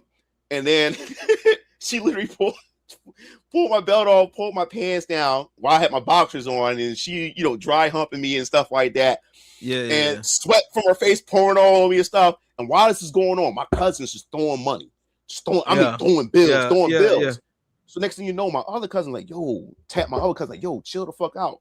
Them niggas over there looking at us. Because them niggas is broke as shit. They looking at us like, yo, these niggas got money. I said, yo, these niggas want to try to rob us. The way they was looking at us and shit like that, I'm like, oh shit. So next thing you know, I get there, they pick me up off the joint, and then after that, they said, yo, all right, cuz I'm gonna get you a lap dance or whatever like that. Had you out in the back and shit like that. Oh and shit! Then I went out in the back. Let me just say I had fun or whatever like that. But my cousin got nervous because I just disappeared. They was looking for me, like where? Like I was back there for like 30 minutes and shit. But yo, we heard me. But we had to get out of there because it started getting really sketchy, and them dudes, they was looking, they was like pocket watching us. They was pocket watching us. But dude, it was wild. Man, it was wild, bro. It was that wild. Shit. I can't. I've had some. Man, there was this one hole in the wall I was at one time some years ago. It was so bad. It was so bad to the point where like I didn't even know. I worked there at one point. It was so bad to where I didn't even know if anybody was gonna come in. And so one time this guy came in. It was like this guy. I was working there, and he came in, and he was like sitting at the bar, and he was sitting at the bar, and then there was like this stage like in the middle of the floor at the time. They had like it was like they treated it like a stage, and so like the girls would get on stage or whatever. And the guy, like, he had some ones and he started throwing some money, right? So he was trying to get some more ones, get some more ones. He had like bills, like big bills. And he's like, yo, can I get some more ones? And I guess what had happened was they didn't, the guy, the owner was there and he was taking some money off the top of the ones. And the guy noticed it and he got pissed. He was like, what the fuck, bro? Like, blah, blah, blah, blah. Why you taking my money? You over there stealing from me? And this, that, and the third. He's like, and it was pissing me. Like, I was pissed off because he was already spending money. Like, he was like, having a decent time spending some money. I was like, all right, cool. I'm going to make sure he good. But the owner was like, yo, trying to get all in dude's face, try to talk shit and all that. Like, he was a really shitty owner. Still is, actually, not like, as far as I know. But dude was like, at one point, he was like, you know what? Yeah, I set this. I'll light this bitch up right now. I'm like, oh fuck. I said, nah, sir, you ain't got to do all that. Nah, you good, man. Nah, you good, man.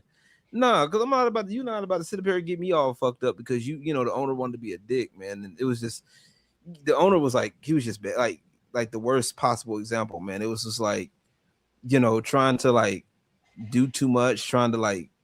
Get the girls and stuff like that, get with the girls and stuff like that. It was just so fucking stupid, bro. Like, but like, fortunately, where I'm at now, it's like it's not that bad, bro. Like the GM is real good. Like my managers are pretty good, and we got like sometimes stuff might pop off, but like it gets handled pretty efficiently. Like if something pops off, like that shit will go. It'll get picked up quick. Like we got like. They'll have like the managers to step in, and then we got like security outside. You know what I'm saying? Like we got like actual security, and they armed security too. So they'll go up in there, they'll grab you, they'll take you out of there. Hey, they'll break up if a fight goes, and they'll break that shit up. Like they'll take the perpetrators outside. Like go outside and all that shit.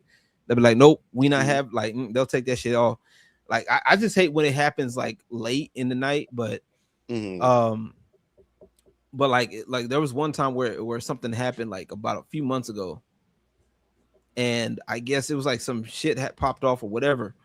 And I was sitting there talking to somebody, like a MC that came through. He comes through every so often. He had brought a friend up there, and I was sitting there talking to them. They've never been to a strip club before, so I was like, hey, kind of give them the ropes a little bit. And I was like, so as soon as I look over, I see some shit about to pop off, and I look and I saw this one person come to somebody else. He was like, and I couldn't, of course, the music you couldn't hear everything. He was like, me and you, like, me and you like this, And I'm like, nigga, come on, God. bro. I never got. I'm like, why would you fight in a club? Like, you got to be broke, nigga. Like, I strongly believe if you are going to a club to fight, you are broke. Like, you're going to a strip club to fight. Yeah, you know what I'm saying? If we don't have a fight night, you're broke. Yeah, like at a professional establishment, I never saw anything like that. Another fun moment is when after I took Keo, then we took Strike, or the baby brother, with us, and it was just so funny. It was because he'd never been to a strip club, like he never had a girlfriend and stuff like that and everything. So it was just so funny. It was because we take him there, and he just looking around. We sit down, and this one chick comes up that I noticed. I'm watching him because I want to see what he likes. And this one chick, she had this spider tattoo on her, or like on her calf or whatever like that. I know it was like, yo, he got his eyes, so he locked on that one. So I was like, I told my little brother, yo, I got you. Like, which one you want? Stuff like that. I said, just that one, isn't it? Yeah. And while I'm pointing, while I'm pointing, she's dancing, giggling and smiling over here and stuff like that. I said, okay. So I was like, I pointed at her and I told her to come here. So after she did her thing, she come around. I said, listen, this is my little brother's first time. He said, I want you to take care of him, okay? And then I gave her the money and stuff. And she's like, oh, it said, look at you. And my little brother was so nervous and stuff. He said, oh my God, he's a baby. I said, look, he said, all right, don't worry, I'm gonna take care of him. yeah, talk your shit. Yeah. Dog. Like, he came out like he was excited down. My homeboy took me, like he said how I got in the clubs, man. My homeboy took me a couple of times, and my homeboy would do that to me, man. And at first, it used to piss me off because I'm trying to get everything, I'm trying to and he's like, you like her, don't you? And then he would give me money, be like, here, go tip her. I'm like, but I don't want to. No, go tip her. I'm like, fine, fine, I'll go tip her. And I'm like, and then he would make fun of me too, because like I was drawn more to the black girls at the time, and I still kind of am, but it's like I know better a little bit now, because it's like I know how a lot of the black girls operate. Why a lot of clubs don't hire a lot of black girls. There's a whole reason for that. Whole big reason for that, because of the entitlement and stuff and how a lot of them act and shit. But it was funny though. Like now, like when I sometimes I'll go every so often. Like I'll go and go get me like some of the food, bro. I still that's the crazy part. Like a lot of strip clubs foods be like good as shit, bro. I don't know why. Like the chef in my courage, like the club I'm at now, boy, that shit be tearing that shit up, boy. I be because he come in there like at midnight, you know what I'm saying? Because our club is like after hours and shit. So like he come in there midnight, sometimes like midnight to like 1 o'clock. I be waiting for him to come like before I start my rotation. Sometimes if I'm hungry, I'll be waiting for him. I'm like, yeah. I'll be like, yeah, let me get that food, man, because he and I gotta be smart though, because I can't be, because his stuff be heavy. His shit be like, I bet his stuff be heavy, and I'll be like sitting there trying not to fall asleep, like, you know what I'm saying? Because one time I got his food one time, and I was like, I had like a nice little steak or whatever, and like steak it with some vegetables or some shit, bro. Looked like a whole ass meal, bro. I finished that shit. And bro, I was sitting there at the stage, like trying like at the booth, trying not to like fall asleep and shit, because I was like, man, this shit good as fuck. And I'm like, I'm ready to go to sleep. I'm ready to like, man. Now, and I'm over here the mic, like now coming to the stage trying to fight sleep. Like I'm over here, damn. I'm in the DJ booth trying to like, oh man, I'm like, damn. I'm like, I'm not tired. This food good. I'm like, so I got smart and just got wings and vegetables. And it works. I was like, yeah, and I always try to like he look out for me too, but I always try to tell him, like, I always try to like, he likes the fact that I always try to like label out the kitchen and stuff. Cause I'm like, why not? You know what I'm saying? Like some of the best food, I'm like, yo, this food be on point. I'll be sitting there taking people, like, I'll be trying to tell people, like, y'all need to come on. It's not that bad. Like me, I don't mind. Like, I know that to go like without no money, but like, I don't mind, like, cause I've done it before. Like I come, I come with some money. I come with some bands. You know what I'm saying? I'll come up there. I've been super old. How you doing, man? Good to see you. It's been a minute. But I'll be sitting there, like, I'll come in there. I'll come in there with some money. The funny part is now, like, I'll be so indiscreet with it. Unless the girls like know me, like I've worked with them before, because you know how girls can go from work at different clubs and shit. So unless they like know me for real, like, and even then sometimes like it's like, hey, how you doing, like the friend type shit, like, and then unless when they come and see me, oh, you spending money, like, oh, like they be shocked that I be spending money. I'm like, yeah, like why not? Like I be sitting there, like I come up there like with a stack of money, like some ones and shit. Like I'll get like a whole bunch of them, like couple of hundred. Throw them shits. Yeah, that shit looking good. Yeah, I'll be throwing them shits. Hell yeah, that shit fun as fuck. Shit's fun. That is, like that's the part of the performance. It's like, she performing, I'm performing, we having a good time. You know what I'm saying? Like, it look good. You know what I'm saying? It look good. When you see nothing but like just money. You see her in the, like up in the middle, hanging up in the air and shit, and then you see money just come out of nowhere and shit. Well, you see somebody just stand there and just like, poof. It's fucking dope as fuck. Like, there's a dancer at my job that does that now. Like, she's got like a group of people. She normally comes late too. Okay. It kind of like she comes like late because like so normally we start our rotation like at 2:00 in the morning, right? Or sometimes we start early too, like if there's like stragglers that come in, you know what I'm saying? But most of the time we normally start like rotation like around about 2:30, right? And like she'll come late, and she'll be like, LG, hey, come put me in, like I'm ready. And you like, I'll be like, look, how many girls? Like, sometimes it's like 2, sometimes it's like 4, right? Sometimes, maybe a little bit later, right? But she'll come in like a couple of girls later, and like I'll tell her, okay, she'll give me what song. Sometimes she'll give me what song she wants or whatnot. And then like she'll have a group of people, she'll be up there dancing. Sometimes the people that come up there, next thing you know, you'll just look around and you just see money just coming out of nowhere. Like raining, bro. Like they gotta, like, I'm talking about like money coming and filling up the thing. Like, on the stage, they gotta clean this shit up. They gotta get a bag or some shit. This shit's fun. I'll never forget the time I got called in on a Monday, bro. Whew. I got called in on a fucking Monday, nigga. I was kind of pissed off, right? Because I'm like, I ain't worked Mondays in like a minute, bro. Oh wow. I was like, man, because I run the weekend now. I started when I started at the club, I was working Mondays only. Now I pretty much run the weekends. Oh, thanks, Ultimate. Yeah. Thank you. Yeah, I just been busy working on some other stuff. Like you missed the part where we was talking about games and stuff. Like I'm potentially building my own game. But so yeah, I got called in on a Monday. I took it. I was kind of like, whatever. You know what? I help people out. I ain't got no problems, right? So I had a feeling it was gonna be dead. It looked like it was gonna be dead in that bitch. I was like, all right, well, back to where I started, like how I started. It was like Monday, whatever. It is what it is, right? So next thing I know, there's a group of people that came in. I was like, all right, cool. So the manager managing that day, he goes up there, he's like, hey, bro, they just asked for like 1,001s. I was like, say what now?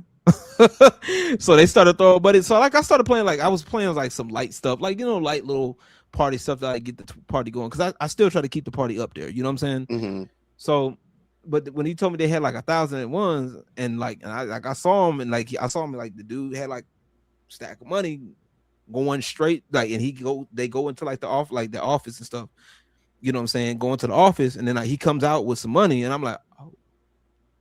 I said, well, let me turn this into a motherfucking weekend then. Nigga, like, let's go ahead and turn this into a weekend. So like they literally, like, I look up like a few minutes later, like I'm sitting there playing songs and stuff like that. We having a good time. I look up and there's like this one little section, and it was like a few girls there, and all you see is nothing but like ones on the floor. And I'm talking about completely covered that area. Nothing but money on the floor. I'm like, well, shit, it's a fucking weekend today then. Fuck it, let's go. Let's go. And so yeah, like the girls were able to tip me out too. It was fun. It was fun stuff. It was fun. Like it was a good night. But all right, I'm about to pack it up. I'm getting tired. Oh man, yeah, old man Mugen. Yeah, no problem, man. No problem. No problem, man. Yeah, guys. Wednesday will be the night. Will be the podcast with me and my brother. So stay tuned for that. It's gonna be like 6 p.m. Eastern time and stuff. And then maybe I'll have a Venus Orion Comics podcast or stream later, like over the weekend or something like that. So hope you guys enjoy. I know I didn't warn you guys about the stream. I just shadow dropped. I don't know. I was just like, I came into the room. I was like, man, I feel like streaming, and I just did it and stuff like that. So it just happened, but it's got me back in the groove and stuff. But I hope you guys had a good night. I'm glad to have LG on once again and stuff. Enjoyed this company. Always. I hope you guys enjoyed this and everything. Yes. So I hope you guys have a great night. I'm about to take a shower and then take my black ass to bed. I know that's right. I appreciate you having me on. We'll be talking, man. We'll be talking more. Yeah, most definitely. Like I said, let me know when you're available to talk about the story stuff. Yeah. I'll let you know. So we're gonna be talking about Star Fox again Wednesday. Yeah, we'll be talking about Star Fox and a couple other things. So yeah, so stay tuned. Okay, guys. Yep. All right, man. Y'all take it easy. Have a good night. See you Game Fiends later. Peace out.